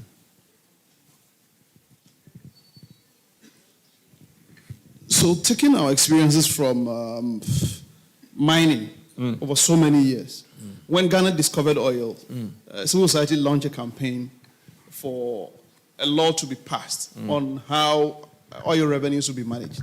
And that's why we succeeded with the Petroleum Revenue Management Act. So we said, okay, let's go back and see if we can get government to also pass a law on Mining Revenues Management Act. We are still fighting. Yeah. It's not going anywhere. Yeah, because that one goes straight into the consolidated fund and mixes up with everything. So you can't track what mining revenues are. It's a big problem to Nigeria. When it enters that pot, you know that there are too many spoons that want to devour it. I mean, Nigeria is not a good... As a Nigerian, I'm not the best person to advise you on how to spend oil money. But I know that if there's a worse example that existed, we should be the ones. So whatever you are doing it right. Let me not give you advice, but I have a question here. Okay, there has been an ongoing advocacy for the establishment of public emergency fund. Public emergency fund. To take care of pandemics and national disasters in the future. Okay. And some are even advocating that the COVID fund should be turned to the public emergency fund. That's not happened for, I think, some 3-4 years now. But we are still hoping that maybe the new government can do something about it. All right, I get it. And I think you're right on that too. Maybe the new government could do something about it. Like I mentioned, when I saw my bill for that chicken, it was 95 cedis, was everything. But when I looked at it, the actual money I paid I've paid 77 cedis. And I look at 15, 1.51. Say, this is how people shake. We are working for government, plenty in Ghana, and that's why the agitation should be there. Unfortunately, Nigeria, because of oil money, we're like a spoiled child, But right now, the oil is not enough. 2 million barrels, even 1.5 million barrels is not enough to take care of the country anymore. So we even ourselves won't have a choice in the long run. And I'm sure by the time people big argument that this is a typical bill from Ghana, then we will start thinking through it all. That something has to give in all of this. Next is to look at a few case study. So we have a tracker platform in Nigeria which tracks public projects, which also is a source of advocacy for us. And tracker we've built now, it's pan-West African. So we'll now build extensions for Ghana, for Sierra Leone, for Senegal. Interestingly, if you're in Ghana, you don't even know you're in Ghana tracker, or you just find out that it gets to know that you're in Ghana, and it gets to help you. And it's a citizen-driven platform for tracking public projects. In Nigeria, with the advocates, we have gotten 16,000 people tracked, 6,000 projects tracked. We've gotten over 11,000 projects delivered. Last week, I was still speaking at the National Assembly Conference on public finance and accounts. And one of the things we had high praises about, because it's not been easy. Every lawmaker, the fear of tracker is the beginning of wisdom. You don't want to get a letter from tracker for the schools or hospitals or roads that you are meant to deliver in your constituency. Sometimes, because they have not even released money for it, some of them make us feel that we are putting them on defensive. And sometimes money has been released for a contractor, and between the lawmaker and the contractor, they are doing, they're doing 5 and 6. So improve the response from lawmakers. Now, we don't just track projects, also we track in terms of how we advocate. We also now teach them the basics of civic education. So it's not just good to say, there's a rule in your community has to be built. No. We want to sit down with them for a few minutes. We want to engage them. We want to tell them about what's important, why they should engage governments. They should engage civil society. They should be more impressionable. In fact, one of the things we want to do now in part of the advocacy is what we call constituency office mapping. So a lot of lawmakers in Nigeria, I don't know if it happens here, once they are appointed, they just buy themselves a nice house, maybe in Osu or East Legon. They forget about they are from Tamale or from any other place. They don't go home, and every time they get letter from us, from their constituency, it's like a shocker. How did they find me? So we want to also even do a audit of what does your constituency office looks like. You get allocation every month to be able to take care of your constituency office. Do you even have an office? Is it open? Are they how responsive are they when I went there? How accessible is it? So we wanted to do more like that. And that's how we infuse different dimensions into advocacy. The end goal of the advocacy is to strengthen participation and accountability with the grassroots. But we are doing it in different styles. We're tracking projects. We're looking at other angles. Best examples was we're big on the use of local languages for tracker and project. So the platform itself might be English, but how we engage, the pamphlets that we share to the people in the local communities were fully written in the local language. And some of them we used Pidgin language, some of them we used Yoruba, some of them we used Hausa. So we also were clear, if we were in urban centers, we were more on the English side. If we were more in the rural side, we were more on the local language side. Then visualization. A lot of visuals, so that it's not long to X boring. And the last one is grassroots mobilization. Tracker would not write the lawmaker. We won't do that. We'll tell the community to look for their own letterhead paper to write the lawmaker, because that gives more weight, gives more strength, gives more ownership. Maybe on the subsequent follow-ups, we can now write letters. But the first letter the lawmaker is going to get is from the community directly, himself or herself. The few things that we have to do if we're going to craft budget advocacy. And the first thing we stated here, there are 10 things I want to layer on before maybe we can go to question and answers. The first thing is needs assessment. If we're going to be able to build advocacy for the budget advocacy, we must identify the needs. Like I mentioned, we must gather the data. We must consult with the stakeholders. We must build engagement. Whatever you do without us is not for us. Whatever we are doing without the citizens, without the communities, we are not doing for them. But just advancing and projecting our own agenda. So if we do not do the first basis right, to talk to the people who are we advocating on, because like I mentioned, a civil society must have a constituency. If you don't have a constituency, it's like a king without a kingdom. There is really no point that you exist in. So who are you trying to speak on their behalf?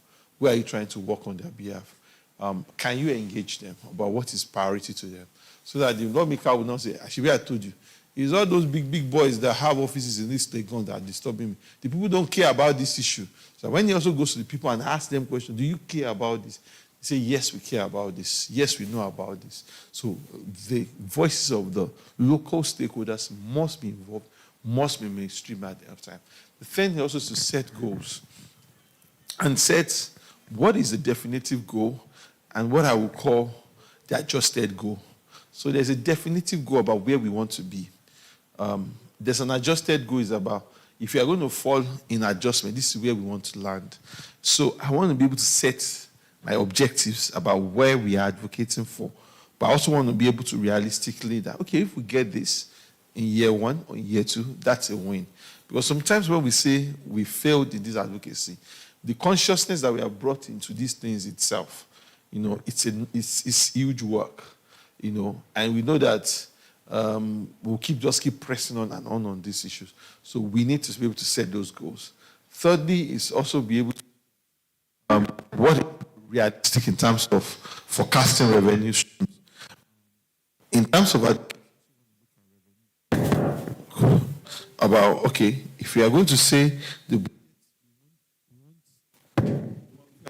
budget is, we want the budget to do this from where?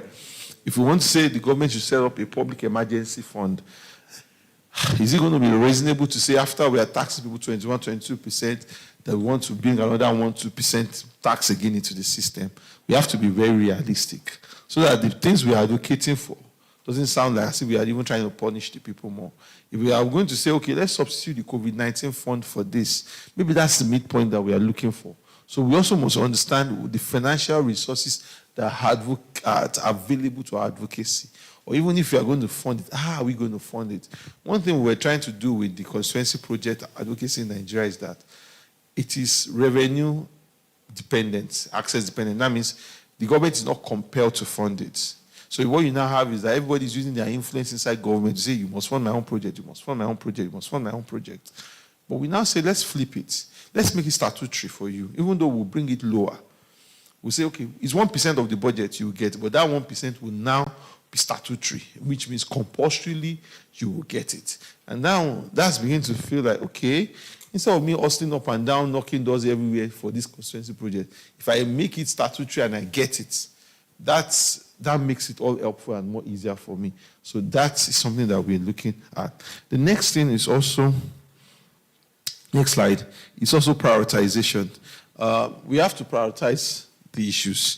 There are also going to be different things. When you go and speak to a community, I'm sure all of you have done it. When you say communities, what do you want? They'll give you a long list of 5, 10 things. Am I right? And they will tell you they want this. There's no water in this village. Oh. See, it's not the schools is bad. Oh, the healthcare is bad. Our children, this one, antenatal is bad. Some of us are even hungry. The government can be giving us food day, man, morning and night. After you speak down and say, hi, this is my back waste. It's my back waste, from farm. I don't know if we can get tractor. By the time you have a conversation, you have come with 10 lists of things. You understand? And you're not asking yourself, what is most important to you? Because community people will always have a long list of issues. So it's also very important to set up priorities and be very clear-minded about what exactly is your main priority. Because if not, you arrive at the issue with plenty conversation, with plenty things to do. And in that way, you would struggle to even get one thing done. So it's extremely important that you also are deliberate about, we've listened to you all, we've heard it all, or even we've sought a look at all of these issues. This is the issue that we want to bring on priority. And that issue, it could be about, this is the most important issue. So prioritization is important, else we will not be able to achieve much. The other part is also transparency and participation in these whole processes. I think they put tax dollars there. I don't know where they got dollars from, because dollars is very big to spend now in Nigeria. It's because Jennifer promised me dollars, and that's why I'm here today. I'm just joking. But to be honest with you, transparency and participation is important, very important. And the reason why is because there is no way the public should not be involved in our budgeting processes, and they should not be able to speak. So if we are building advocacy on their behalf, we must carry them along. We must carry them along. Let's not be as if we are outwardly demanding transparency and we are not inwardly showing it. So the town meetings, the engagements, this is where we are today. And we do that a lot in budget when we're doing track advocacy for like a hospital or a road. The day we write the lawmaker, we hire them along. The day the lawmaker says he has gotten it in the budget, yes. They say they drop 3 trucks of sharp sand. They would want to call us. You see one contractor, he came here, he was measuring land, oh, fine. He's dropping sand, yes, fine. So we taking the whole process and taking them along and see. In fact, there was another time, sometimes they will build the building and they will not supply furniture maybe into a school. So another advocacy starts again to supply furniture in the school. Or the guy will lock it up and he's waiting till the election time so I can come and cut ribbon. And the school is already built, and 3-4 months is getting wasted and without growing it. So it's just the relentless work needed. You carry the community along and make sure that they continue to put the pressure on. Next slide. The other thing is also flexibility. Like I mentioned, the thing about, that's why I said, when you're setting the goal, you set a definite goal and you set a what do I call it? A adjusted goal. Because to be honest with you, democracy is like give and take. So sometimes when you're even trying to say this is how we are going to advance our advocacy budget-wise, you would have some unforeseen situation in there. So you have to build for those changing priorities as much as possible, especially when they are not like quantitative advocacy like a road or school. Let's assume that you are fighting to say government reduce this levy. And you have looked at your numbers. Okay, if they reduce it from 1.0 to 0.5, we'll take that as a win, you understand? I'll come back again and fight for that 0.5. So it's also important that we are flexible. Then we also plan long-term. Like I mentioned, some of the things that we're trying to push have long-term implications. Government is also thinking long-term. If I do this for this person and I do that for this person, that's a revenue line that has been lost. That's a deficit that we have opened up. So there's always a trade-off. Even as government is thinking, as policymakers are thinking, what's the trade-off here for me? If I tell Tinubu to reform the constituency projects, his political head is thinking, that means I do not guarantee this National Assembly, this pork top they're using to benefit themselves. What does that mean for me politically?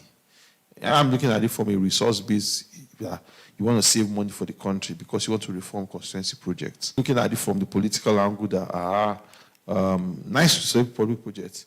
Election is in 2 years. These are my biggest allies. Do I want them to fight for me? How do I navigate that space? So, and that's just the pain of democracy.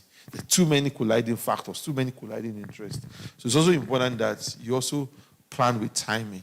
And so if we want to push hard on that constituency project, we know that it is this year. Whatever we don't push this year, and we start pushing next year, when elections are there, the man would be fighting for his life.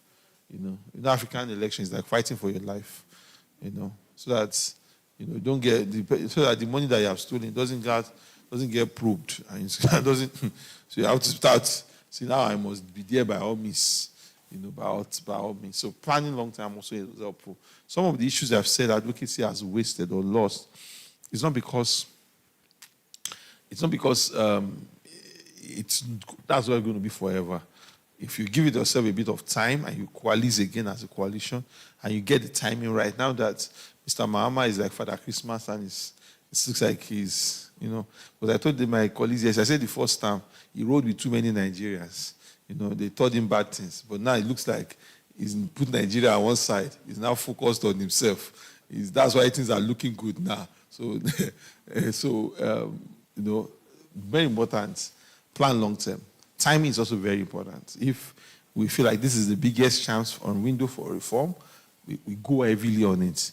If we come at the time when elections are heavy on their minds and they are trying to balance interest up and down, challenge will be there. The other part is also address equity and inclusion. Make sure that whatever we are building, we're thinking of everybody. We're carrying everybody along.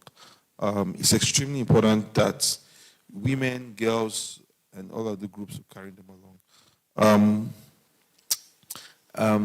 The last 2 points are sustainability and responsibility and communication. Advocacy for budget means that we should know that the budget is fiscally responsible and sustainable.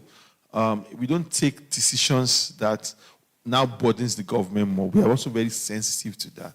Because that's what the government would think. Okay, if I'm losing revenue, how am I plugging that gap? What am I cutting to close that gap? Because it's not as if, if you watch Nigerian movie too much, somebody will go and do jazz, Abi.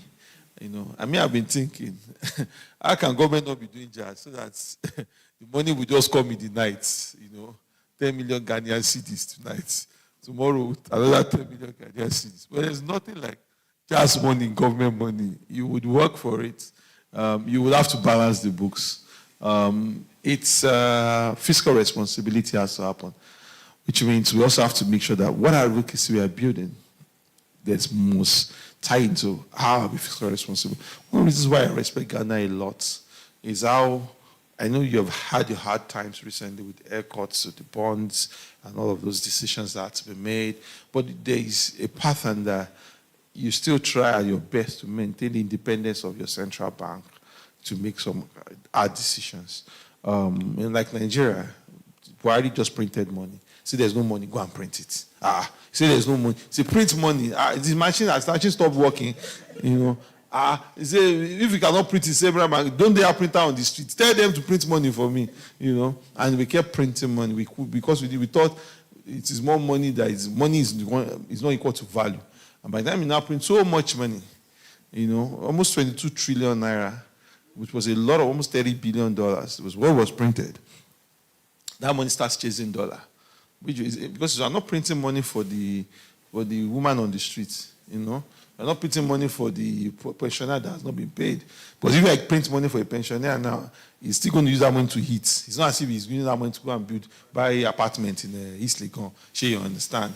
Osu, you know. But you print money for contractors, for your friends. The money is going to be chasing the dollar. Yeah, that's where it ends up. The money is not going to be stale. It's static. It's going to one way or the other keep fighting for importation and dependencies. And before you know it, this is how our currency now went from, crashed significantly. So also some things those things you see that there will be pressure as time goes on. So beyond even you thinking of the budget, think about institutions around it also, how you're able to protect their independence. Once you don't have an independent budget office, an independent CBN, being able to be protective of things, you find that those things might erode over time. Fiscal responsibility is key. Communication. Important for us to communicate. And our priorities, our decisions, our outcomes, engage in those dialogue with stakeholders to maintain trust and accountability. Institutionalized citizen participation in the budget process, and budget transparency, extremely important for us to do that. Civic tech tools, technology is good. As an archive, as an enabler, as an engager, to engage people, create civic technology tools. Invest in media partnerships. I already mentioned that. There's no advocacy without us not having investment in media partnerships. We are going to have a continuous amplifier when we are low, when we are down, when the issues are going to go in still, when nobody cares about it. It's because we have a strong media part. Create multi-stakeholder coalition. For you to have change or advocacy reform, it's always like a rainbow. It's always like a rainbow, as much as possible. So you're looking for civil society, CBOs, media. Who are the people that are nice and are open to hearing that reform in government? You're bringing them in. So you're bringing like 4, 5, 6 people in and building that engagement quietly to curate that kind of position in. My last 4 key points as we conclude, and I will get you to ask questions. Let's engage. Let's inform. Let's engage, get community to talk about issues in the budget. We must engage. The danger for most civil society is to lack proximity. That's one of the biggest changes, is to lack proximity as much as possible. So it's very important to engage in those discussions. Inform. Make sure that we're engaging, we're informing people much more. Advocate, we're influencing policies and budget advocations, and collaborate. We can't do this all alone. We should join networks and coalitions. Thank you very, very much. It's been a pleasure sharing with you today. I am happy to take questions and reflections as we go along the way. Because I know it's not our intention to keep you for too long, and we still have other things to do. Okay, sir. Thank you very much for walking us through the journey and your very magnificent and insightful contributions and presentation. Africa, Nigeria, Ghana, 60% of our budget is external dominated funding and the wastage we have in our local economies perhaps even run more than 40% of what we collect.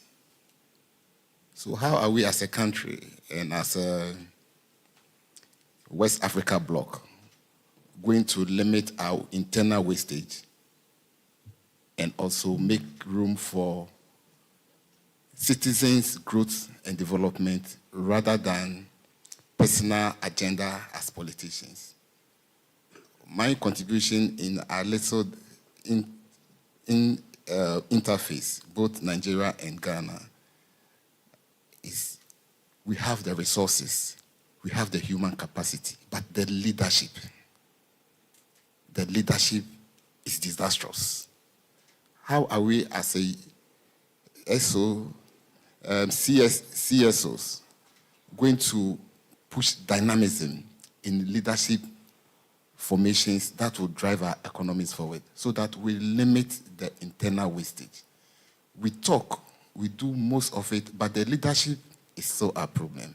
And I believe that, like you have said, if you become a minister one day, or some of us become ministers, how would that leadership drive change and make our economies much beneficial?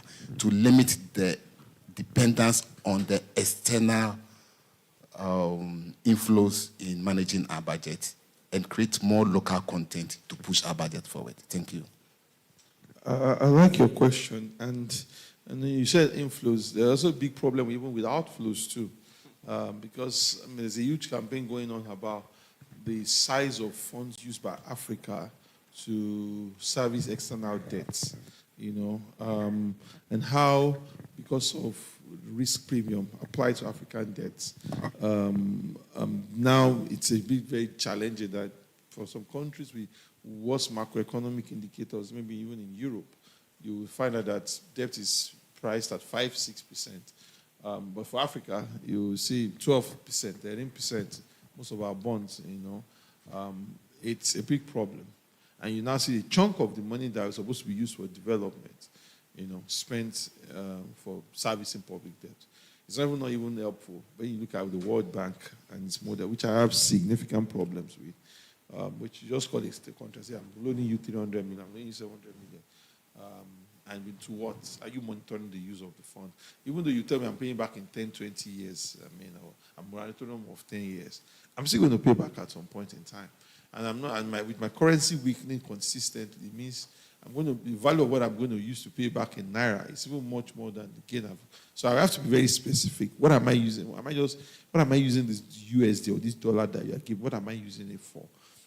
So there's a huge campaign from there about especially debt servicing costs for Africa. There's a huge people who are pushing that every day about the need to slow back and to restrain that and to stop that. That's number one. Number two is also the inflow itself. Obviously, because we are commodity-based countries, a chunk of either Nigeria with oil money or either you with petroleum now and cocoa, a lot of these commodity decisions, pricing, are not determined by us. And it's a big challenge of how uncertainty now brings into our budgeting system. And that's why a lot of countries are also now moving into a tax-based budgeting system, because at least with that, you have a bit of some certainty, not with commodity pricing. My push is also engaging on that, because for some of those commodities, especially in natural resource, I always feel a sense of intergenerational responsibility to it. Number one, the world is not going to run on oil forever. At some point, we are going to move on. Number two, we are dealing with a perishable product, which means that if we're drawing oil from the ground, it's not being replaced at all.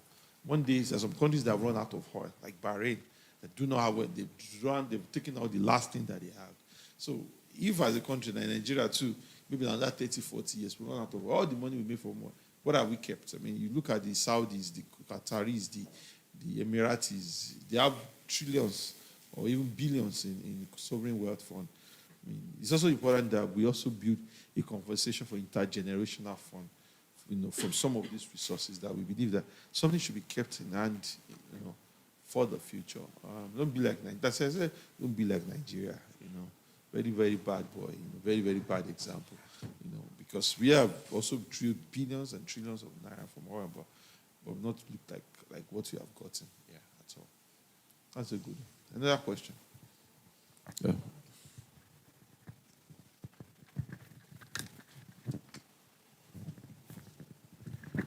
Yeah. Thank you so much for the presentation. We know data plays a key role when it comes to advocacy, but here is the case when you look at the African level, living in Ghana, getting the data is a problem. Some years back, I was contracted to do a research for some Caribbean countries.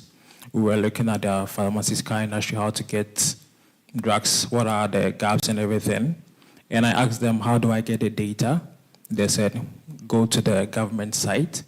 Each ministry site, when you go to their website, they have a section where every data is available. How much money is the ministry getting?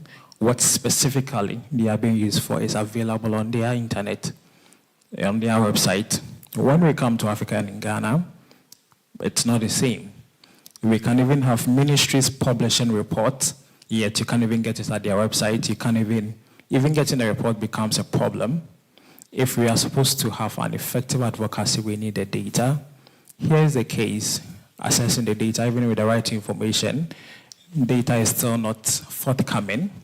How is Africa going to position itself? Are we ever going to get to a time where information is just going to be voluntarily available, even though we may have the legal framework, but we are going to have that information voluntarily available for us to be able to do advocacy and track what exactly our money is being used for, and then how to carry out advocacy to look at how the gaps are and how to actually address them? To be honest with you, not having data itself, it's a huge campaign itself, because if there's any way that budget gets very aggressive, is for us to ensure continuous supply of data. Because without the data, it's hard for us to advocate or to build engagements. If we don't have the data, it's as if we're just boxing in the air. In Nigeria, we section it in a way that we have budget data, one. Procurement data, we are fighting hard to get more procurement data out, two. Then we have treasury data, which is the actual payments data for the three. The audit data is what is not there. So we fight to get that data out consistently as much as possible. And that's one of the key things we're big on. The data should be more public as much as possible. The other issue is, so I think if there's any place we want to start fighting, before we even start saying communities, engagement, how do we push pressure for the government to be present? And there are a few tricks to it. First trick is to use the multilateral agencies to help us. In Nigeria, one of the things that we were struggling with state budgets, which is more like a district budget here, but Nigerian states are much more larger and they have more control, compared to the Ghanaian system. They were not publishing their budgets, so nobody could even interrogate them or engage them on what they were doing. And we even had a couple of our officers arrested because we were asking for budgets. I kid you not. So we felt that this was a big issue. So we pushed a lot of campaign. From 3, we started getting 8, 9, 10. But there were 36 of them, which we wanted their budgets. So what did we do? We began to push heavily that the budgets must be detailed, the budget must be public. And that was when we finally got the World Bank to say, we're going to create a program to give state governments money. We're going to give them money. So if you meet this socio-economic criteria, your budget will be published. State government, everybody looks at, hey, if I publish budget, I publish this, I publish that. Just for me to publish. I will publish. So everybody published. Every state published. In fact, Lagos state government has a huge bad habit of not being transparent because of, Tinubu and his games that they are playing in those places. So, but the state government, because they missed out on like 4-5 billion, the governor ran mad. If you miss this, he told his commissioner, if you miss this money again, I will sack you. Because this is free money that is just hanging, So everybody started publishing. Now, the World Bank cannot finance that forever. So the World Bank, after 5 years, says the money has finished. So this is when we now say, okay, this thing can't go away. So we now told World Bank, help us. If you want to give somebody a support or a loan or a grant, let these metrics also be part of your consideration to it. Then we now say what we call the State Fiscal Transparency League Table. But in your advocacy strategies too, you must look at Are you shaming them? So we now have a league table that we publish every quarter about how transparent your state is. So we put all the states, and before we publish the data, we write to the states. So last week we just published Q1, So now we're working on Q2 now. So Q1 now we've published Q1 showing who's most transparent and who is least transparent, And Lagos came last. My state, Oyo, was second to the last. Commissioner has called me, and he's not like this. I say, I'm not the one that chooses the data. If I'm too bigger than that, I'm busy. There's a country director, call him, because he also is asking himself, how did you, what is your state? It's not my state, but I even see the data on social media like you see it. You understand what? So everybody's agitating to be at least a reasonable level in that ranking. So now that ranking is not an incentive for them, because the World Bank will continue to refer to that ranking and how they support them. So those are the kind of things also that you also have to look at what different allies can help you to incentivize the data. Because to be honest with you, by government, and sometimes it's not because government does not want to publish data. Sometimes it's because there's no capacity within. Yeah, there's no capacity within. You'll be shocked. I mean, this is a civil society meeting. That sometimes it's for us buying hamper for the IT staff that is supposed to upload the data that gets data upload. Because the data is there in the office. Just for them to just open the portal and press upload. Nobody's committed to that. But if I call the IT guy, say, every December, I'll say, guy, this is your hamper. The guy is also happy. Say, nobody gave him hamper. We gave him hamper. So when we call, we have not seen this data. I say, they have released the book. I'll publish it tomorrow. So you don't even have an institutional problem. The data is up. You have somebody, even capacity for someone to just do his job as it's meant to be. So you also have to work inside the institution to understand why is the data not published. Speak to people. Is it a question that you are not collecting the data? Is it a question that you are deliberately censoring the data? Maybe because you don't want your shenanigans to be open to the public. Is it a question that you lack capacity or the infrastructure to publish that? In Liberia, we help them build a Liberia budget office website. Just because there's a problem with their capacity, even to engage on the budget itself. So you have to also dimension the problem and now understand how to build advocacy around it. Yeah. Thanks. One more question. I think Jennifer, is my time up or is it not? My time is up. Jeez. All right. I want to thank you so much for the opportunity.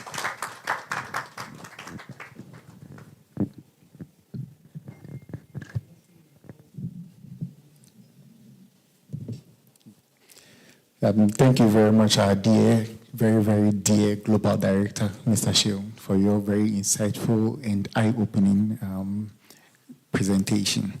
Yes, so at this juncture, we would like to go on a recess, and then, yes, we have some refreshment sets at the back.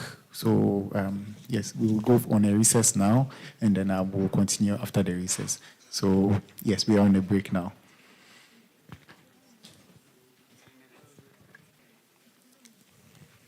How many minutes? Yes, the recess will be 15 minutes. 15 minutes.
Sorry, hello. Sorry, I was training in Ghana. I was training in Ghana. Yeah.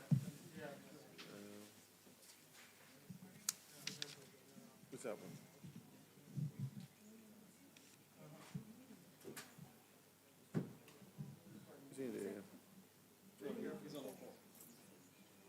He they threaten us.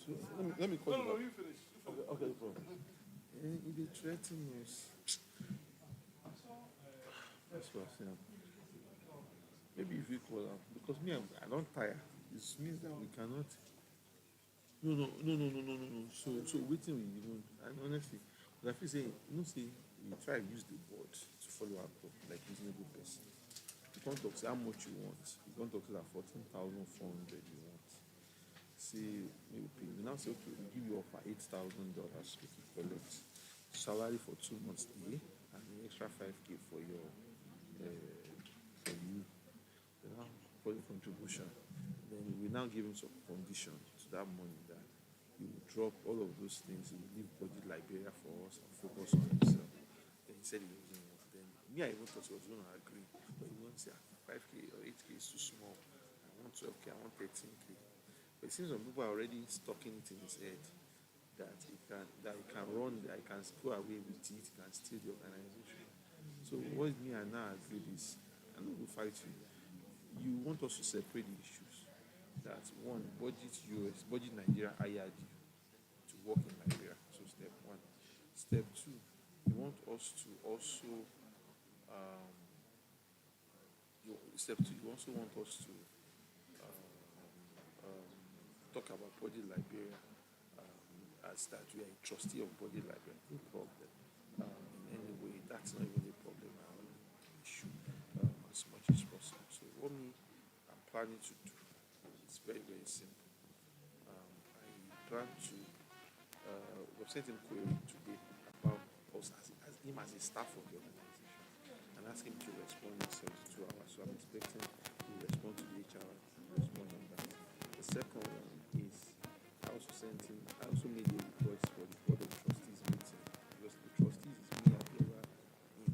If I didn't do that, most of the organization is the three of us. If we up, I am going mental. Sweetie for us on the minister,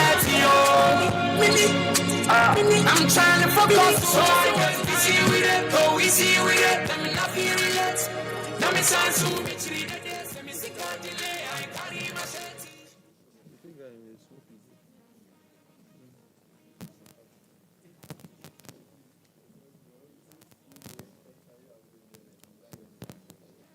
No, we don't foreclose that one. No more dialogue.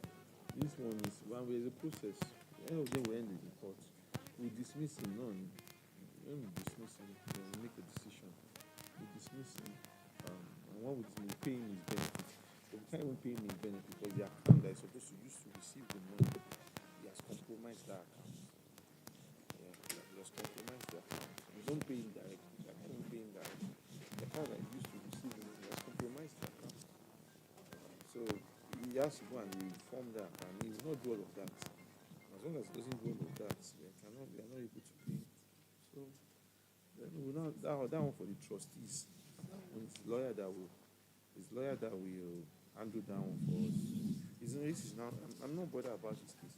This case is a law. It's going to be a lawyer issue. Lawyer will take all the processes for us, and if he thinks that he can run away, then it's just lying because that will make a decision to either remove him or to even dissolve the organization. And when we do it that way, we write all the donors and let them know for the record that it's no longer BudgIT Liberia is this and this and that. It doesn't exist as a dissolved and all of that. That's just it.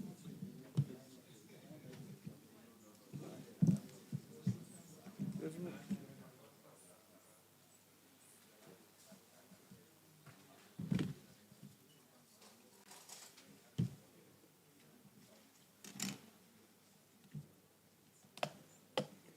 It's not profitable to us now. Is it profitable to us like that?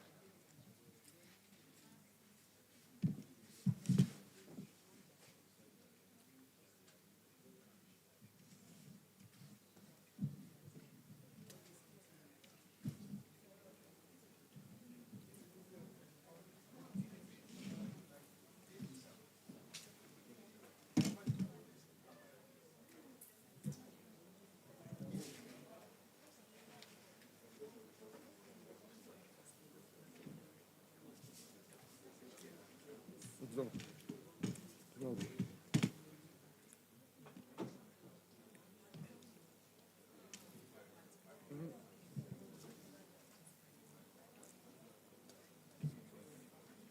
No. Now that was dissolved. Well, if I dissolve.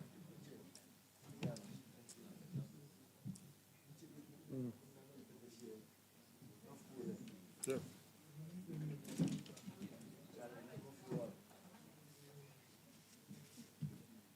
Go on.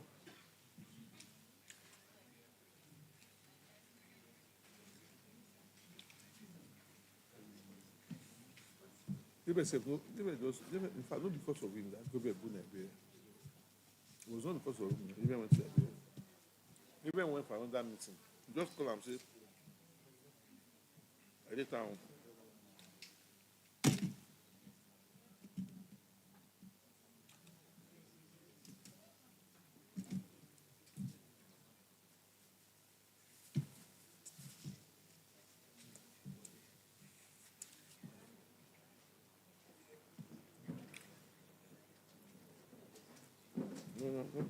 No for that.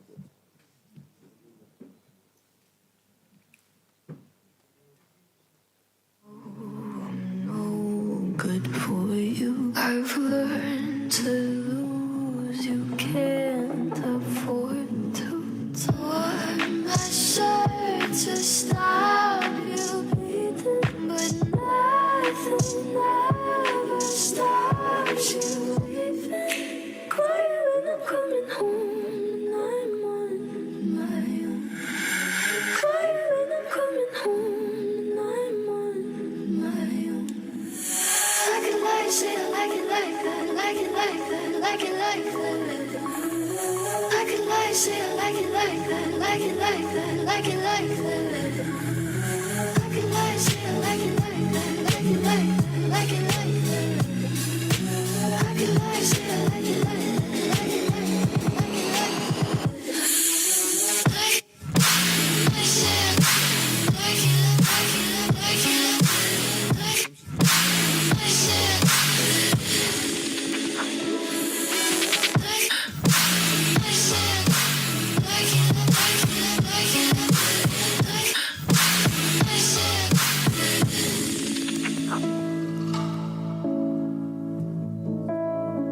Don't you know too much already? I'll only hurt you if you let me. Call me friend, but keep me closer. No crying, it's over. Quiet when I'm coming home and I'm on my own. Quiet when I'm coming home and I'm on my own. I can like, say I like it like that, like it like that, like it like that. I can like, say I like it like that, like it like that, like it like that. I can like, say I like it like that, like it like that, like it like that. I can like, say I like it like that, like it like that, like it like that. I said, like it, like it, like it, like it. I said, like I said, like it, like it, like it, like I said.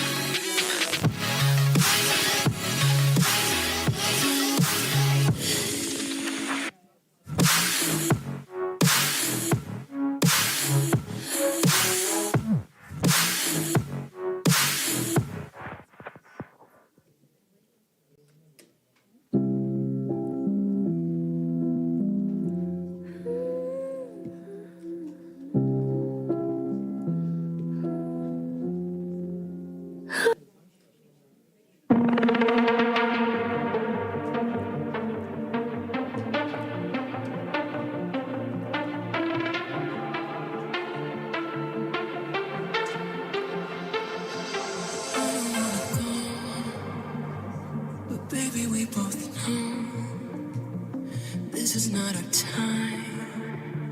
It's time to say goodbye until we meet again. 'cause this is not the end. There will come a day when we will find a way. Violins playing and the angels crying. When the stars align, then I'll be there. No, I don't care about the moon, 'cause all I want is to be loved, and all I care about is you. It's stuck on me like a tattoo. No, I don't care about the pain. I want the fire and parade, just to get closer to you. It's stuck on me like a tattoo. I'm letting my head down. I'm taking it cool. You got my heart, don't lose it, my friend. It's all that I got. Violins playing and the angels crying. When the stars align, then I'll be there. No, I don't care about the moon. It's all and all I care about is you. It's stuck on me like a tattoo. No, I don't care about the pain. I want your fire and parade, just to get closer to you. It's stuck on me like a tattoo.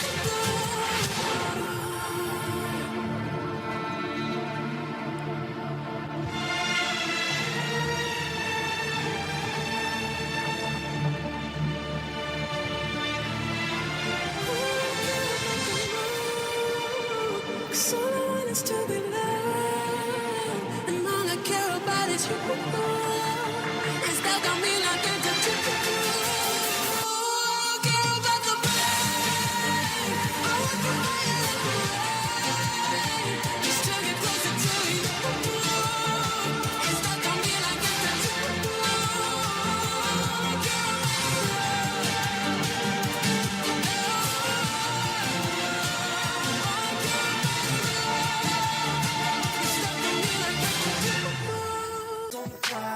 I see these honeys and they dancing all wild, all up on each other, whining, real freaky. I'm plotting how I'm gonna take them home with me. Maybe a cousin, maybe a girlfriend. I just wanna get them both up out of here, fast as I can on them dubs to the crib. Start up in my game room, pop a little book, then have them dance for me like they danced in the club. Ooh, they so freaky and both of them on me. Shots of tequila popping, now they ready. A girl holler out, we're best friends, and then I holler out, y'all look like twins. Ain't no competition, y'all a couple of tens. And then they say, girl, so it's what you wanna do. Well, I'm about to double up with you and step out the club with a dizzy head. I got two chicks, both got dizzy legs. I'm about to double up with you. You know I'm about to double up. SNOOB. Internationally known and locally respected. Boy, I know you done heard about me.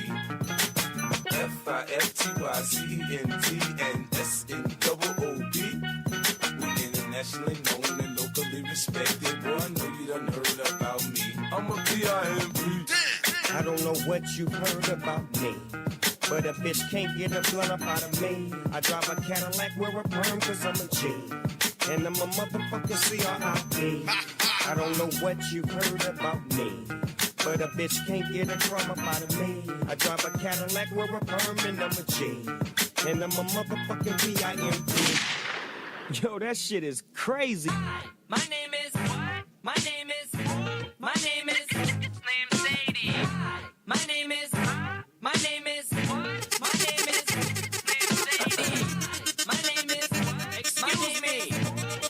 is can I have the attention? Get up! For 1 second. My name is Sadie. Hi kids. Do you DJ Hayes, you are the best DJ.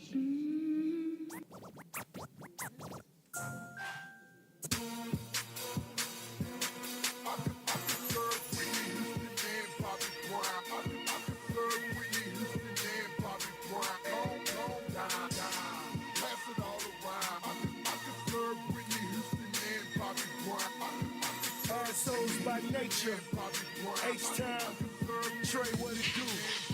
Lil' bro, what it do? Maybach music, nigga. Worldwide. Fuck my old lady, fuck my baby mama. Fuck you too, nigga. I'm looking for a comer, a Hummer. I'm looking for a Beamer. I'm looking for Rihanna. I think I found a Trina. She thinks she found a dreamer. Bitch, you found a schemer. I can serve you Whitney. Whip it like Tina. Smoking like Bobby. But ain't nothing brown. In the H-Town, the region ain't going down.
That is enough. That's too much.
It's fine.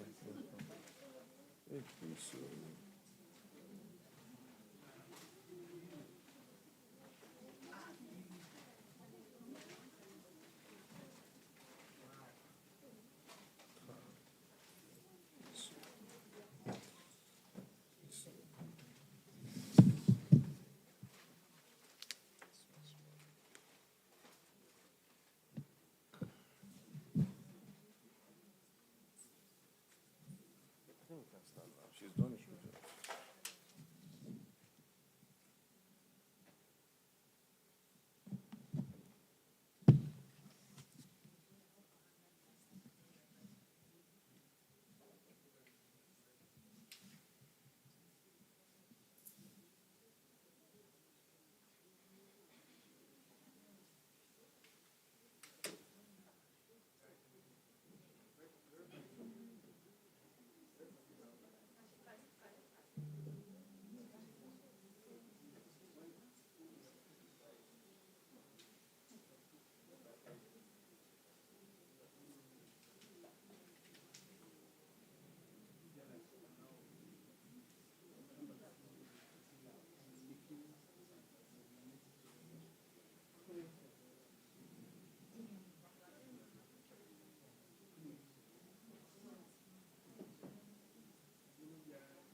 Hello, ladies and gentlemen.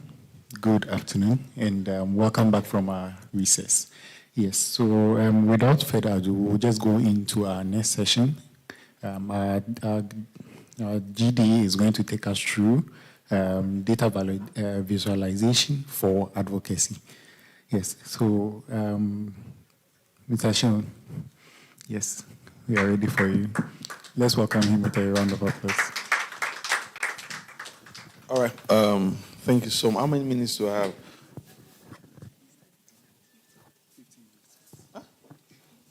50 or 15? 15.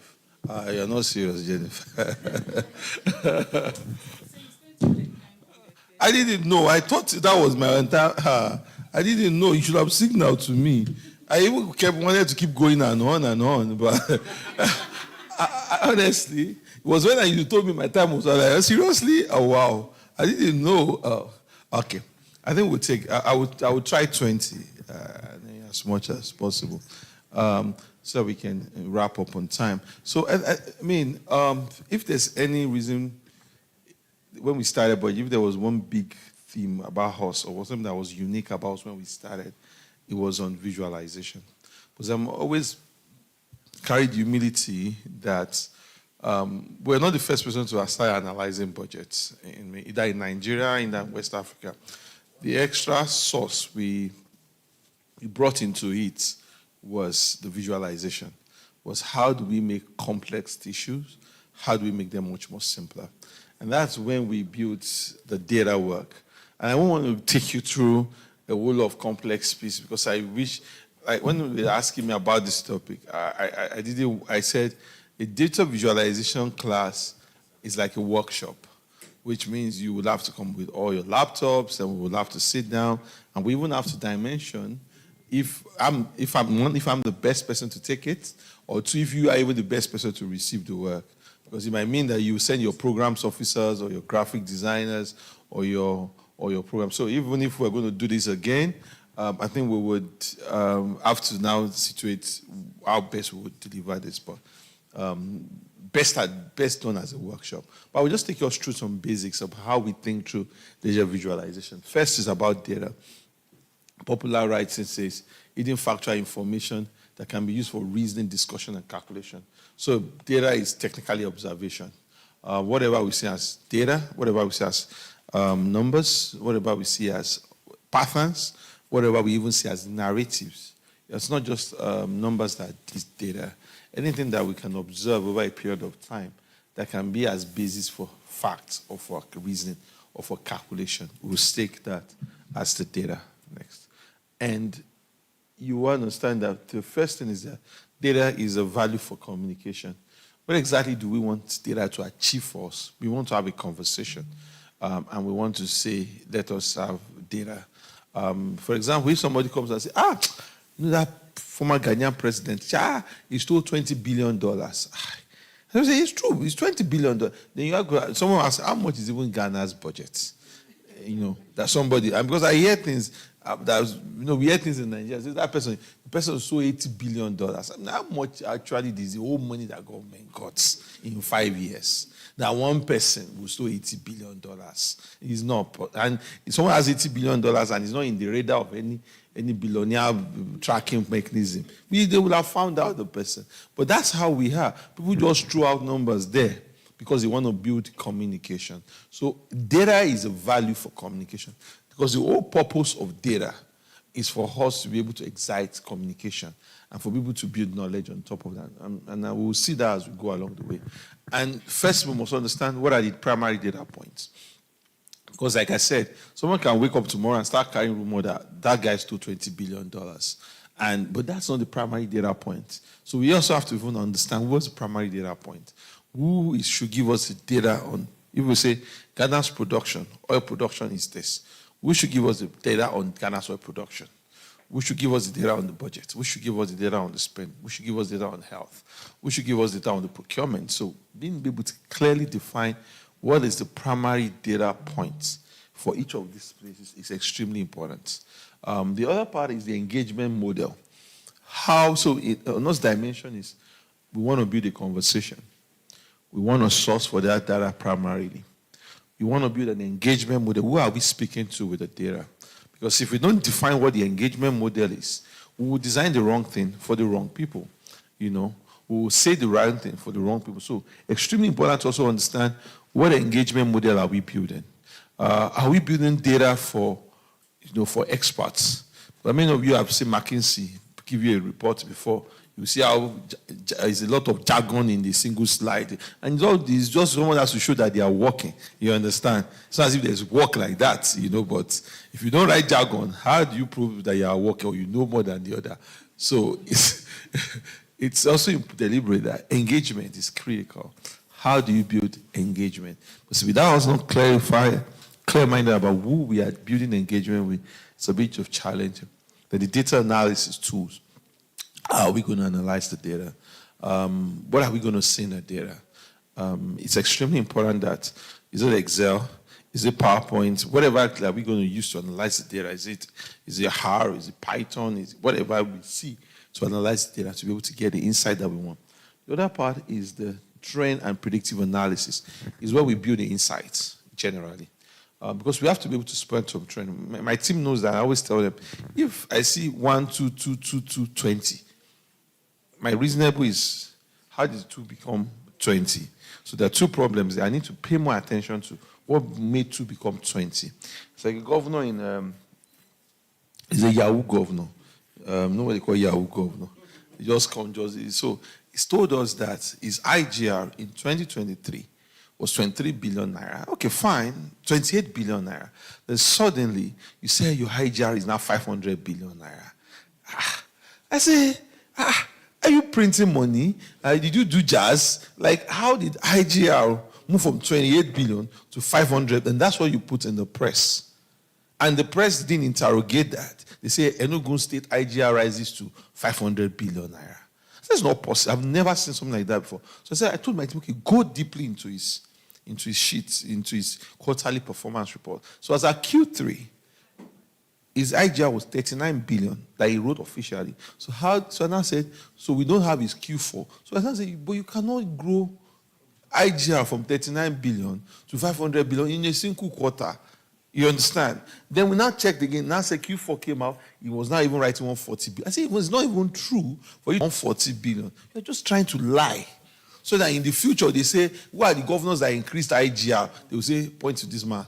It was one that took IGR to 500 billion because possibly you have presidential ambition and you want to prove to the world that you're performing. So trends, working out trends is important because it is in there we can interrogate more. If you're looking at maybe Ghana's growth rate over the years, you will see that maybe in 2020 it dipped. It's okay. That was a COVID period. That's why we had this issue. So in some sort of way, that us being that extra context to the trend is critical. Then the sourcing of the data consistently. Next. And this is the parameters of everything, of how if we are visualizing data. And it's always good to have this. It's been a long time I used this slide. First this is the data. Very raw, very... I know some people are greedy. They might eat that thing like the way it is like that. You understand? They can eat the flour and drink the yolk like that because they are strong-minded people. It's fine. Not everybody will consume it at that point because it is still raw. It's a long list of labels, statistics, and charts and graphs. And that's what data is. A few people will be able to eat it at that point. But I know, like I said, we have some weird people. At the point it's being processed is when it becomes information. Where we have to now derive the insights from it, where we have to now ask ourselves, what is most important for us to spotlight? What is most important for us to bring public? We have a budget of maybe 1,000 pages or 2,000 pages. We cannot spotlight a 2,000-page budget in a single document. We have to ask ourselves, what is most important to us? So we are processing that data. We are sifting, we are adjusting that data, and we want to draw information into it. The next thing we now have presentation.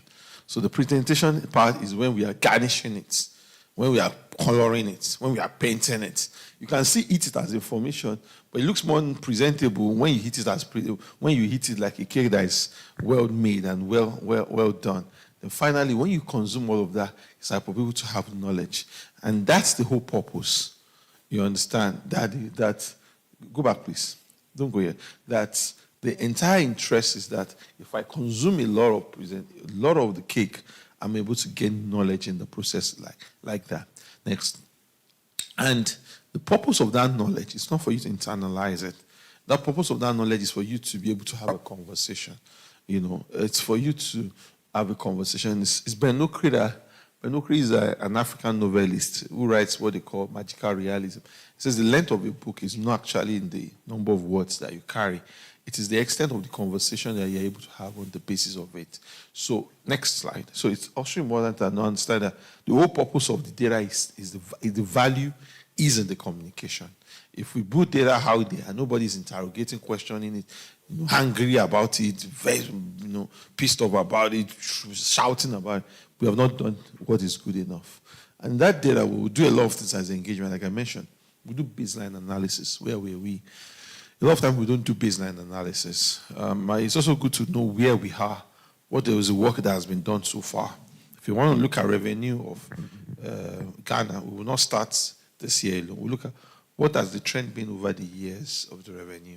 Did it drop? Did it go higher at some point? Where did it make sense? We want to be able to do that baseline. Some people do predictive analysis too. Where do we go from here as Ghana? What is looking good? The currency has appreciated. What does that mean for the revenue? When it was depreciated, what does that mean for the revenue? Then we do that trend analysis. What does it look like? And in that process, you want to do either charts and graphs, which I will show you, either object design, which I will show you, either infographics or interactive applications. Next. Now, different analytics tools you have, but the most important part is the one I put in the middle here, is your imagination. Most times when it comes about data visualization, let me not lie to you, is your sense of imagination. Because you can have a lot of data and a lot of charts and a lot of graphs. You're asking yourself, what is the most important for me to say here? What am I trying to drive to a point? Because when I look at the data, let's say you had a preconceived concept and say 30% of Ghana's revenue is from here, XYZ. And you now dive into it's from oil. And you now dive into it, and that's that it's not from oil. Maybe it's from cocoa processing, or maybe, oh wow, this is different. Or maybe oil has not even is having a larger share of your revenue over the years. Or like in Nigeria, the oil is having the lower shares over the years. So you want to be able to say, where does my understanding of this data take me? Because you can have all the Excels and have all the spreadsheet, fusion tables, Tableau, is for you to be able to synthesize your imagination and your thoughts and now craft a narrative. You want to be able to build a narrative out of all of that. Next. Next is data mining processes. So most importantly is that you collect the data, like I mentioned, a primary source of data, you enter the data. Validation and improvement, I said validation means if there is a deviation in the data, I'm paying attention to it. And I always say that my team, pay attention to deviation in data because you might make a mistake and you misinterpretation. So if you find a strong deviation in data, be more curious. Where exactly did this go wrong? Where's the explanation for all of this? Because there's no sudden jumps. There's jumps, but there are no hyper jumps. People things will still move gradually. And then restructuring the metrics. What I mean by restructuring the metrics is that if we said we were going to look at the data on a yearly basis, we say, okay, we don't want to look at it on a yearly basis. We want to look for it on a product basis. Let's say we're looking at oil and non-oil revenue. We're looking at petroleum revenue and non-petroleum revenue. We decide to say we want to look at this data from an annual trend perspective. No, we don't want to do yearly. We want to look at it from the revenue line perspective. So you also look at different metrics and say, this is what I think will strike, because the core what I'm trying to strike is all revenues are becoming a larger component of Ghana's revenue, or oil revenues are becoming a lower component of Ghana's revenue. I want to make that big case.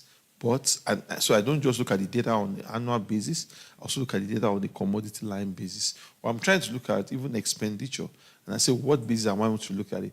Do I want to look at it from an annual basis? Do I want to look at it from a functional basis, which means I'm looking at it from, personnel cost, debt service cost. I'm looking at, my capital expenditure, my current expenditure. Or I want to look at it from a administrative, Ministry of Health will spend this, Ministry of Agriculture will spend this, Ministry of Health will spend this. So you also can look at the metrics and say, what will most resonate? It is your own imagination and your thought that you're trying to stitch a narrative to know that what exactly is the value of conversation that I'm trying to excite from all of this. What is most striking? Because in communication, you're dealing with three parts of human beings. You're dealing with the emotional, what I call the ethical, and what I call the rational. There's a lot of books I've read about this. So most importantly is that we want to excite the emotion of people. That's why politicians lie a lot, you understand? Because they know that if they tell you the truth, you will not be appealing to it. So politicians will say, like Buhari say, I only have one shoe. And Biya, what did he say? It doesn't have a house, it doesn't have a block.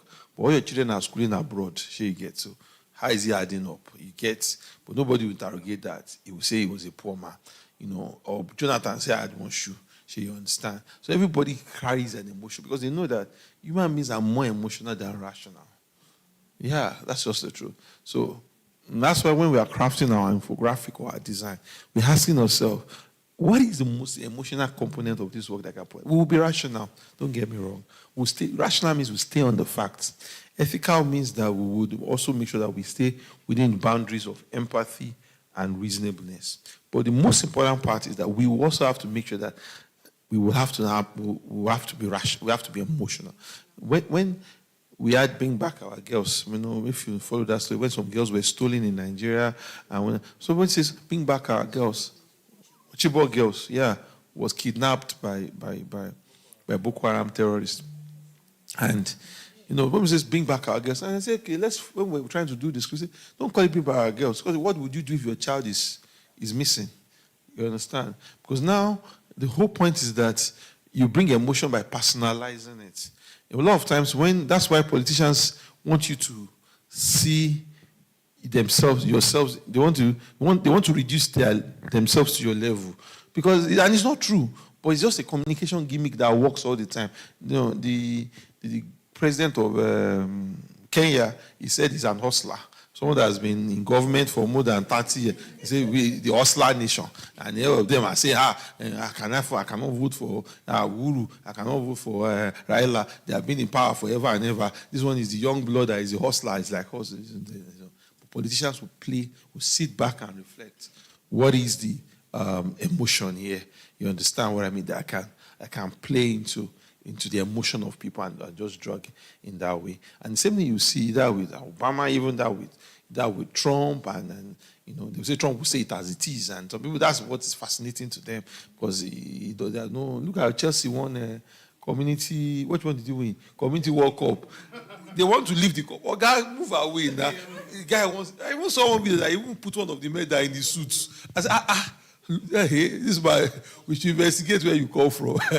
There's some problem around your origin I don't get. So in some sort of way, it's just who we are. We cannot run a design without not carrying a little bit of emotion.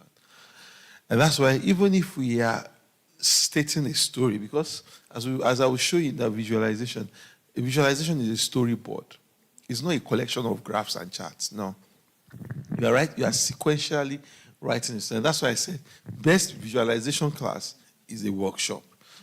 Because you're sequentially telling a story, and you are landing it with an emotive action about this is ridiculous.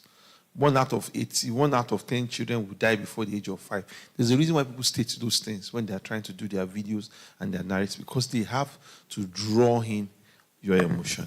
And the advanced data analytics, how we publish the data, is it online, is it social media, what sites should it be, what should be most enhanced, is it LinkedIn? LinkedIn people look like cool people who don't offend each other, Abi?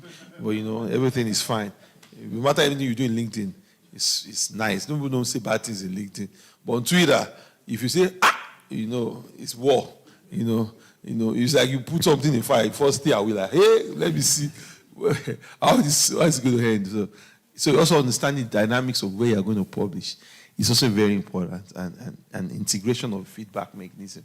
How do people get to see you? Next slide. I won't stay long on this primary collection. I've talked about primary sources. Who are the primary sources? And I'm sure we'll share this presentation at the end.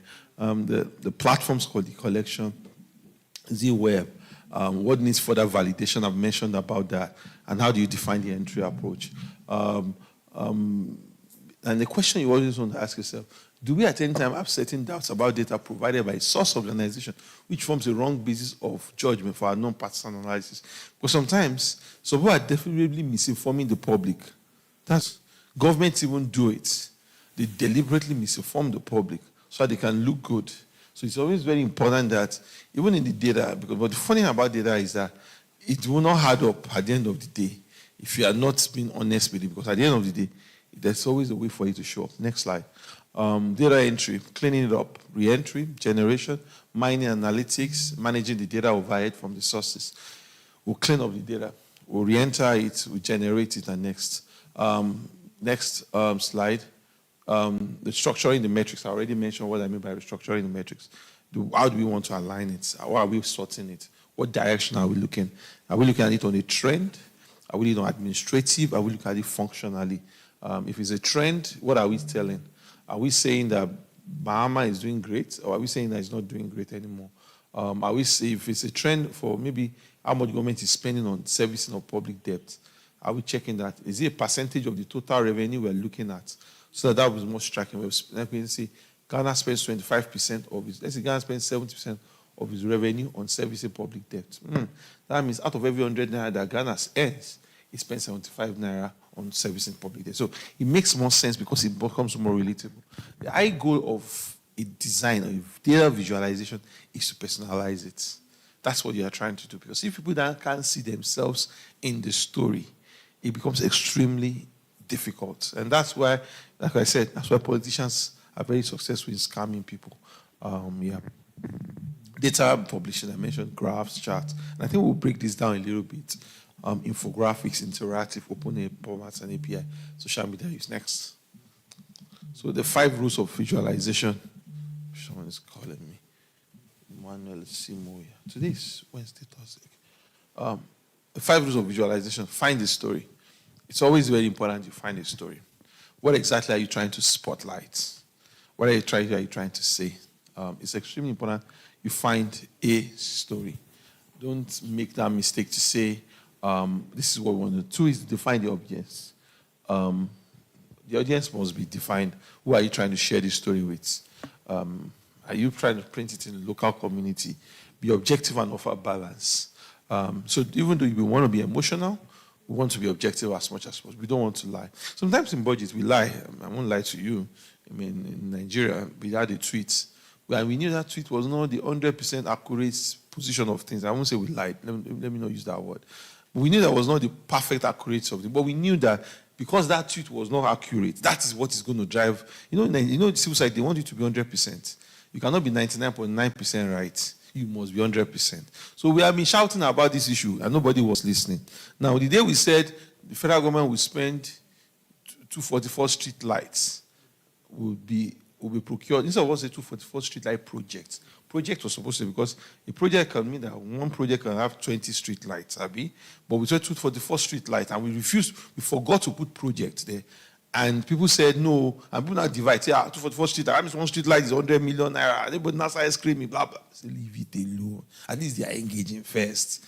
We'll come back and, because if we had said project, all of them will what? They will walk away. But now we put the new project there. I say, okay, nice, okay, it's project. We'll put project there now. But all the things we have been saying, all of you have not been engaging about this issue. Next, say, okay, member of parliament now say he will come on Twitter space and debate with us on the issues. And that's how we started talking. And now we're going to parliament to engage. So a bit of sensation might be there, but it's not something to overuse most times. Because it is like I mentioned, people, the society is, maybe not in Ghana, I don't know, but it's built to be risk averse. Most people, it's only when civil society gets it wrong that everybody's up arms. You know, when you are getting it right and you know your truth, everybody just feels like it's a normal passage conversation that we should not engage with. You understand? So be inclusive in the data approach, keep editing and improving. Next slide. And that's the art of questioning. And that's my question. Does it provoke human interaction? Is it extremely important that what we have done, when we look at it, would this provoke human interaction? Will people see it from a point of human interaction? Because the end goal of all the design is interaction. Does it make sense and deepen knowledge? Is there an element of it that is sensible and is in strengthening knowledge systems? So does it make sense? Does it make sense? The other one is it a gateway to more detailed? Ask more questions. Because if people are debating or engaging on issues, the entire purpose of it all is to ask for more. And to ask for more data, and ask for more data. I remember there was a man called Thomas Piketty that wrote a book called Capital. And that book was about how the world has become more unequal over the years. And because more of and his theory was the bosses, the CEOs earn more over the years compared to the employees and all of that. And he wrote, and somebody went, after the guy had written the book, somebody wrote another book countering the argument. In fact, the guy didn't write, he wrote a comment of over 4,000 words over 4,000 words in the newspaper, on the review. They did a review of the book. And you know, almost 4,000 words with analysis, with statistics, with saying the thing is true or untrue. I got to a point where I don't understand again now, all this economy. So at the end of the day, they got the guy also to now write his own book about his own pool. And you know how fluid economics is. Everybody was always arguing left and right. So the end goal is also that it triggers further insights and conversation and direction. And we now aggregate and say, okay, what's best for us? Like I mentioned, I said number 4, a visualization does not mean we're substituting pictures for words, but they serve as interfaces for interaction and to create opportunities for discussion and action. I want to see how much minutes I have more. Yeah. Don't think, let's see. Okay, I won't pass my time. But Jennifer, you have done this one to yourself already.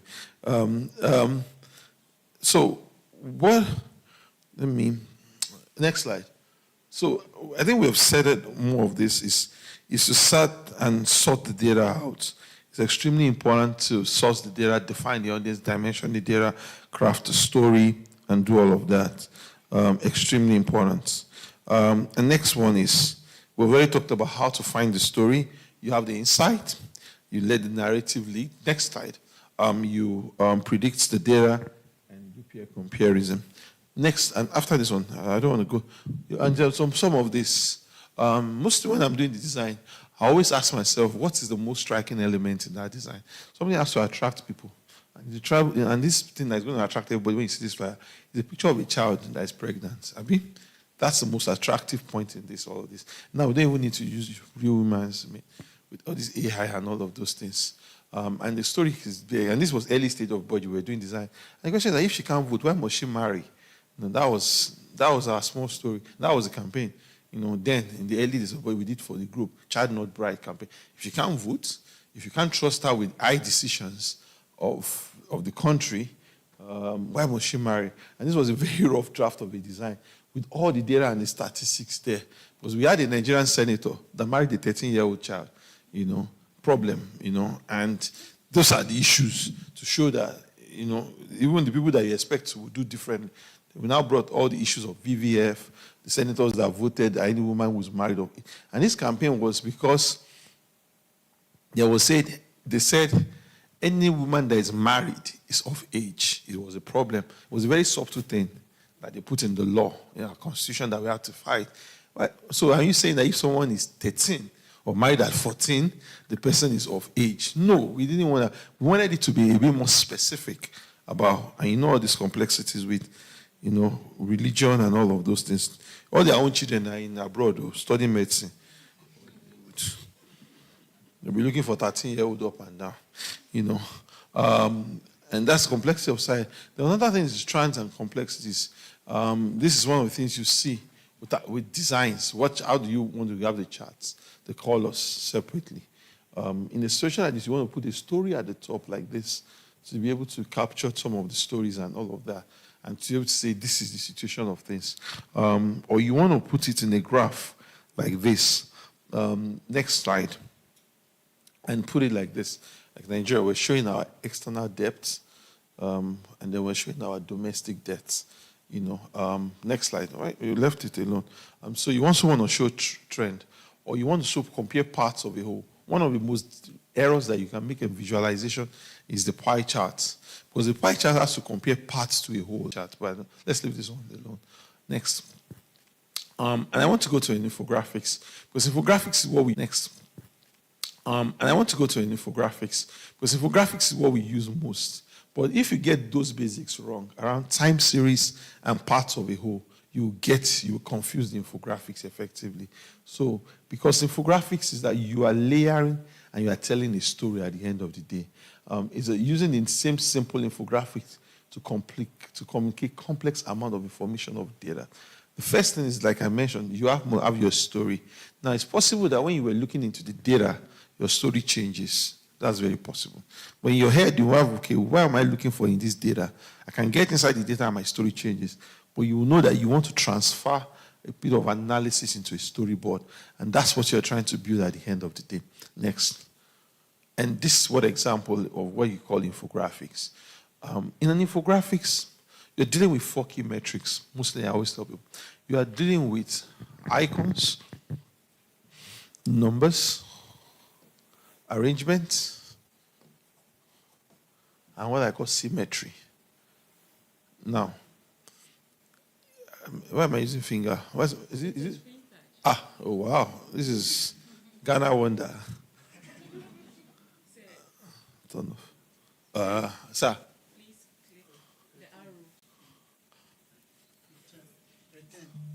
Okay. I didn't even click on anything. It went back by itself. Nice. Understands this is a Nigeria. Let me help him a little bit. The machine has mind of his own. But to be honest, this is like you are one to design infographics, and you can see like they're trying to tell a story. They see accounts of 30% of the nation's landscape, over 6,000 of our oil pipelines. Water boundary concerns. This is so you're trying to tell a different story, but you must spotlight it because you could have written all of this in small level text. But you are spotlighting what will attract more people to read into the fiscal, into the design. So the same way we did with the child not bride with the woman, we have to ask ourselves, what is the biggest component that we want to spotlight so that it becomes more visible in what we are trying to do. So like I said, your numbers, your icons, your arrangement so that there's symmetry, and most importantly, your arrangement that gives you symmetry, because that will help you. Next slide. There'll be something like this. It could also be that you're creating a small narrative and you're trying to give a chart, and sometimes you have to also agree what I call approximation or estimation. So because I put a small story here and I say, what did they confiscate? One machine gun. And now look at the way I used colors here. I didn't make this one green, blue, yellow, orange, blue. I try to ask myself, I'm playing with 2 colors here, a grayscale and blue with a yellow background. The same thing I did on the previous ground. Go back to the previous slide for me. The same thing I did there is a grayscale. No, not this one. Yeah, this one. Yeah. So infographics cannot be busy.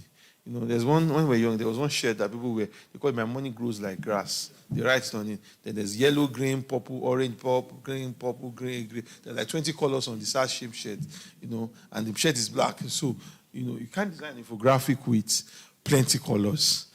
As much as possible, you're finding what's the most exciting way to keep it as simple and cool as possible. Next. Sometimes you'll do charts, maps, maybe because it's important. Next. Like something like this. Maybe you want to do maps to be able to represent things. If it's necessary, like the way we did the power map in Nigeria, these are very good budget infographics. Next, or something like this, simple and clear, graphs and objects. And like I mentioned, you approximate sometimes. If something is 1,000 and the other one is 10,000, it does not mean that after I draw 1,000, I will now draw long 10,000. So I know that I'm approximating a little bit more. But what you get is this is our budget. As I said, these are old infographics. This is how much we are spending on the budget, and this is the percentage. We say personnel costs, capital projects, overhead projects. So if you look at works now, the chunk of the money is capital projects. But if you look at police, obviously, that's why all the money for police. Police will still collect money from you, but but the chunk of, and how would they not collect money? All the money is used to pay salary. It's still not enough for them. Or even education, most of the professor teachers' salaries, or defense, most of the soldiers and salaries. When you look at something like works, definitely it's more on the capital project side, or health, or also the doctor's salary, or interior in Nigeria, which has all the customs, the immigration, the prisons, and all of that. So that will also tell you something story about this, in terms of why Look at and this will also trigger you. So if we are spending 94% of BudgIT spending on salaries, no wonder the barracks are bad. No wonder they don't always have fuel in their car. You understand? Because we're all using all their money to pay salaries. We leave too little for either their overheads or capital projects. You understand? Those are the conversations. So you can take something as small as this and quietly build a small story around it, and then put all the questions and query it side by side, and say this, that, and all of that. Next slide. Something like this, which is also what we did when we had the fuel subsidy issue. Like I still mentioned again, icons, numbers, the arrangements, to get symmetry, and most importantly, you also want to play what I call white spaces. So I'm trying not to use everywhere.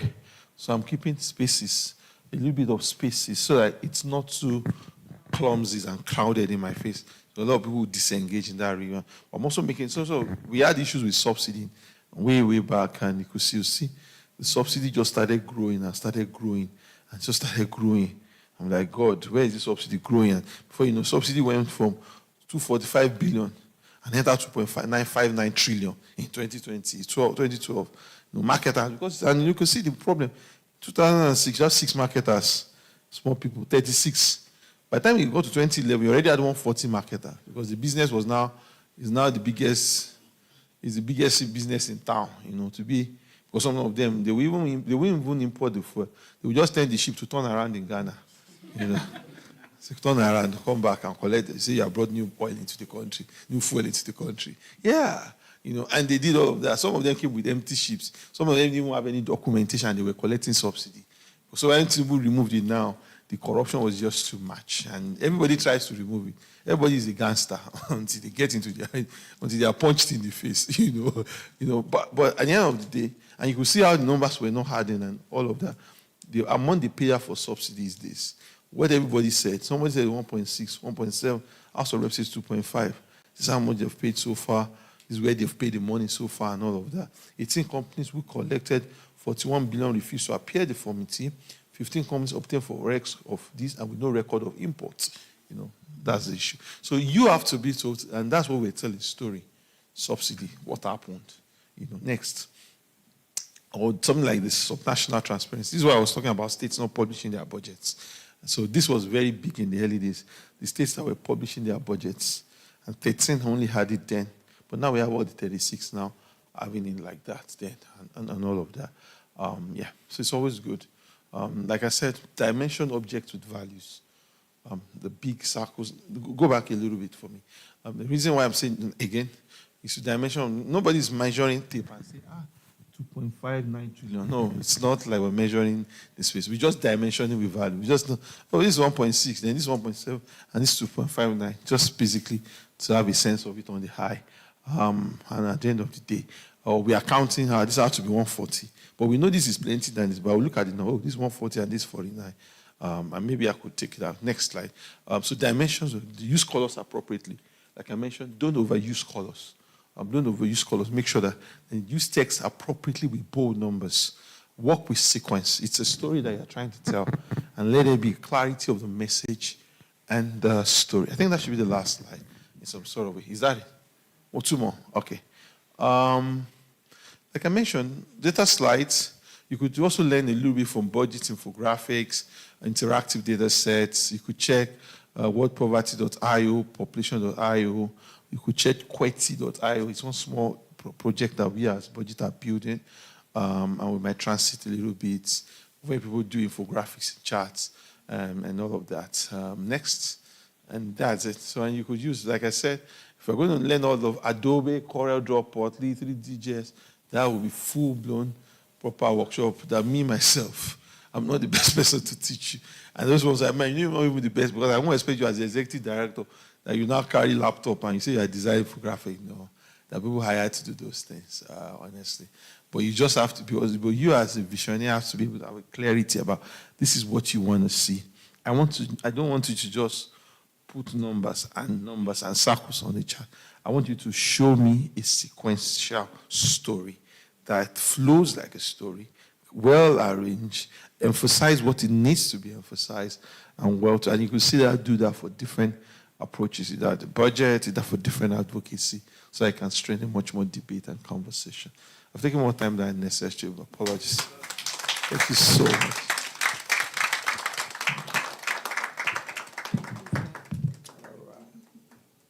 Any questions? I mean, we should have questions.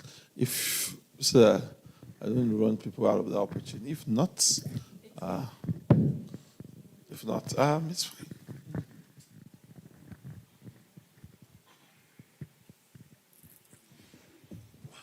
Jennifer.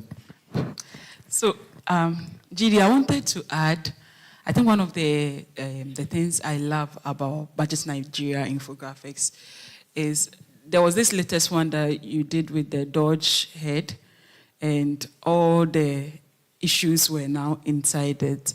And I recall there was even one with Tinubu's head, which we have been also using in Ghana for some time now. And we have all the... So one key thing I learned about those infographics is that, like you said, the emotion bit, you look at what is also a trending issue at that current space, which can also trigger emotions from people. And then you can use that as your background or your base. And then now the information you are looking out for to send out, you can now build on top of that as well. So that's what when he was making all those presentations, it was just coming to mind. Thank you. Thank you very much, Ms. Jennifer, for your contribution. Please, any other contribution? Okay. In the absence of any other contribution, as I was saying, we'll jump to the penultimate side of our event today, and that is the launch of Citizens Budget. So I'll call on my very astute, very powerful country lead to take us from there. A round of applause, please.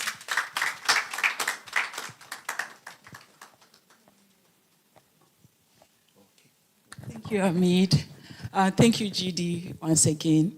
I think we have really, in quotes, used you since you came to Ghana.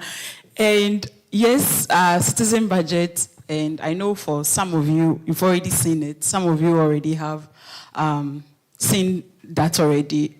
So today, since next week we are doing the review, I think we delayed in doing this for so long. And also because there was some data that we were trying to ascertain from the Ministry of Finance. And I think most of us don't pay so much attention to the budget per se, but like we always say, that's a legal document that's going to govern us or our fiscal space for a whole year, 12 months. And there is so much information in there that you need to know. So CSOs, we are always shouting accountability, media, transparency, let's do this, let's do that. But then the very information that we need, most of the time we don't really have access to. Or even if we have access to, it is in a data form that you can't really relate to. Maybe it's at the raw stage, like we saw the egg and then the flour. Or maybe it's at the processing stage, and we don't really know much about what is going on. So this citizen budget, our delay this year was one main reason, because the main budget document itself, we had a little bit of a challenge ascertaining what is what.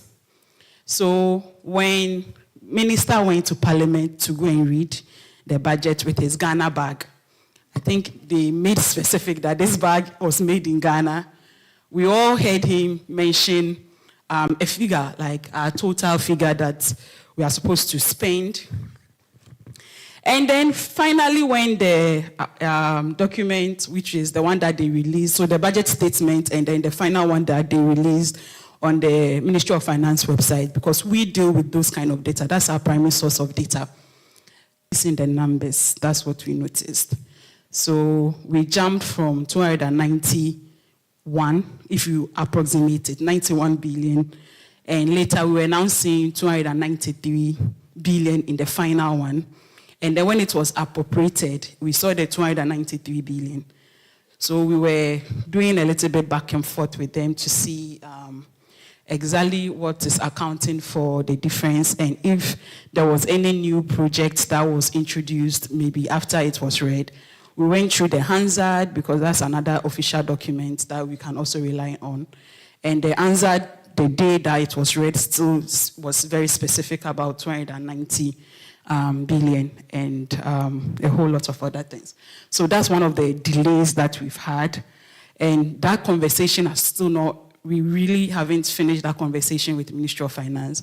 But today, we want to launch this because next week we are going to have the review happening, and we'll move the conversation, and then the numbers will be changing. So it is very, very essential that we do it today. So when GD is in town and said we are having this workshop, I said, oh yeah, let me just add this one to it so that next week it doesn't become dead news. And so what we also did was to also, so those that have this copy, this is the new copy, because we decided that our analysis itself, which now it is two different data. The plenty one, that is for book long people, and then the small one like this that Evelyn will use for a community engagement, or Nancy on Youth Participatory Forum. So we have a QR code, which I also learned from Mr. Karim Nko during the debt management reports launch. It is digital. We are doing a digital version. You have this QR code, you scan, it will take you to the website. You can download the full document with insight and analysis. And then the rest of us, we can easily deal with the numbers and figures here.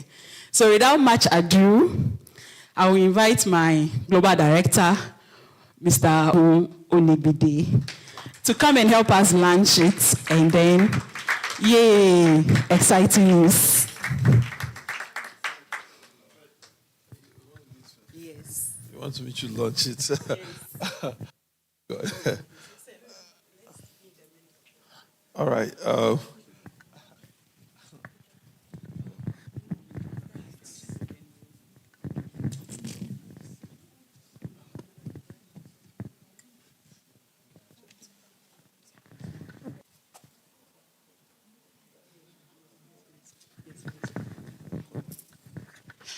So in launching it as well, I have my boss. So before I became boss of BudgIT, he was also the boss. I was working under him. Mr. Felix, thank you so much for being here. Please help us to do the launch. Mr. Karim, Economic Governance at Form, please also come forward. I need a female. No.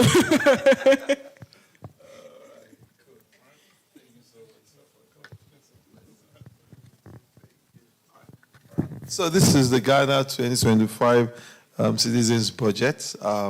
We trust and we hope that this will illuminate minds about how public resources are spent in Ghana, that more people will be able to engage with public finance, and they will use this as an opportunity to hold government accountable, and they will understand their part to action for a much more effective society.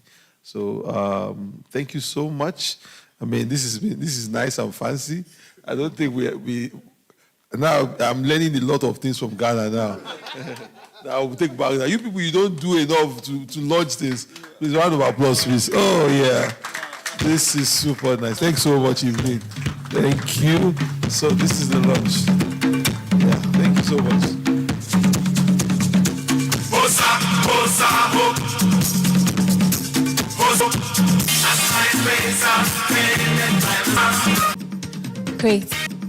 Great. Please now, all of us, let's all join and take a general picture. Yes.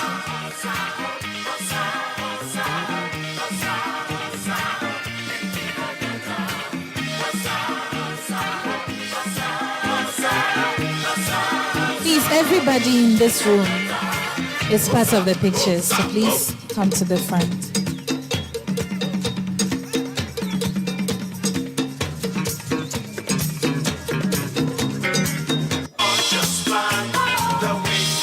Please, everybody should come to the front.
Thank you so much.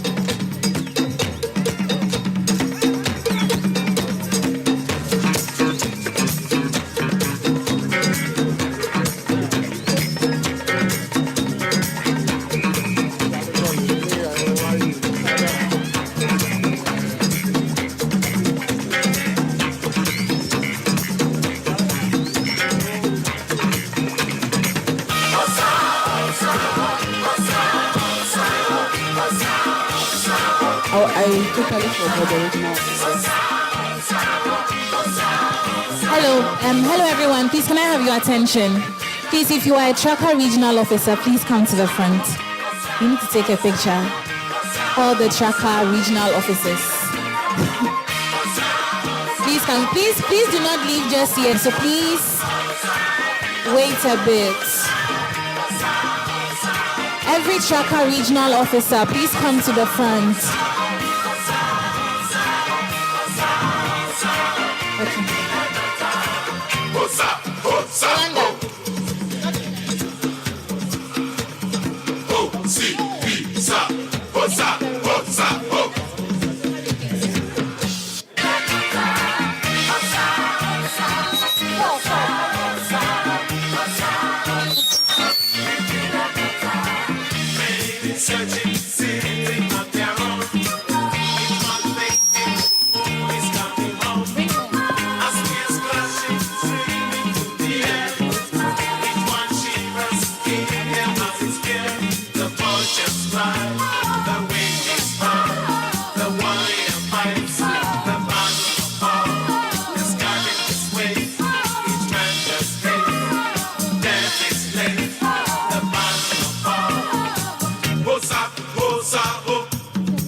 One.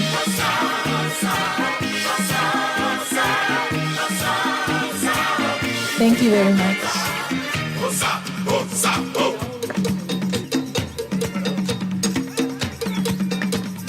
You have some.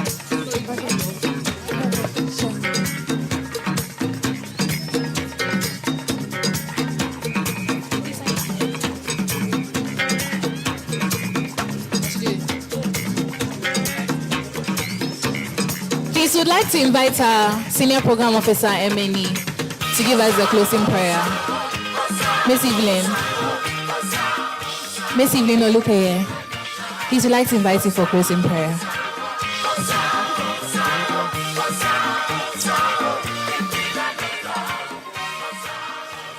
All right. Good afternoon, everyone. Please, can we have one house, please? One house. Please let... we're not leaving here today without closing prayers. So please, can we honor the Lord? Can we be quiet for a few minutes, even as we pray? Our Heavenly Father, we thank you for today. We thank you for the success of today's program. We thank you for the knowledge that has been impacted into us. Father, we give you praise, we give you glory in Jesus' name. We pray for everyone that will be traveling, that Lord, your mercy, your presence will go with them in Jesus' name. I will pray that what we've learned from here today, we will use it to prosper and to progress this nation in Jesus' name. In Jesus' name, amen. Thank you so much, everyone, for coming. We're doing this one.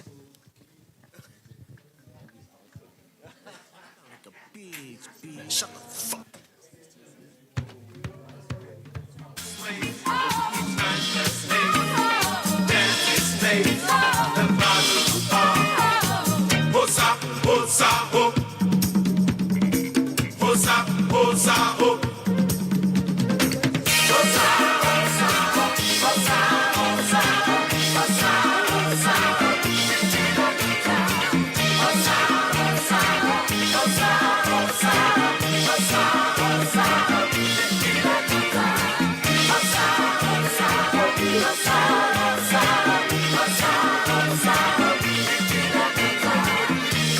Searching,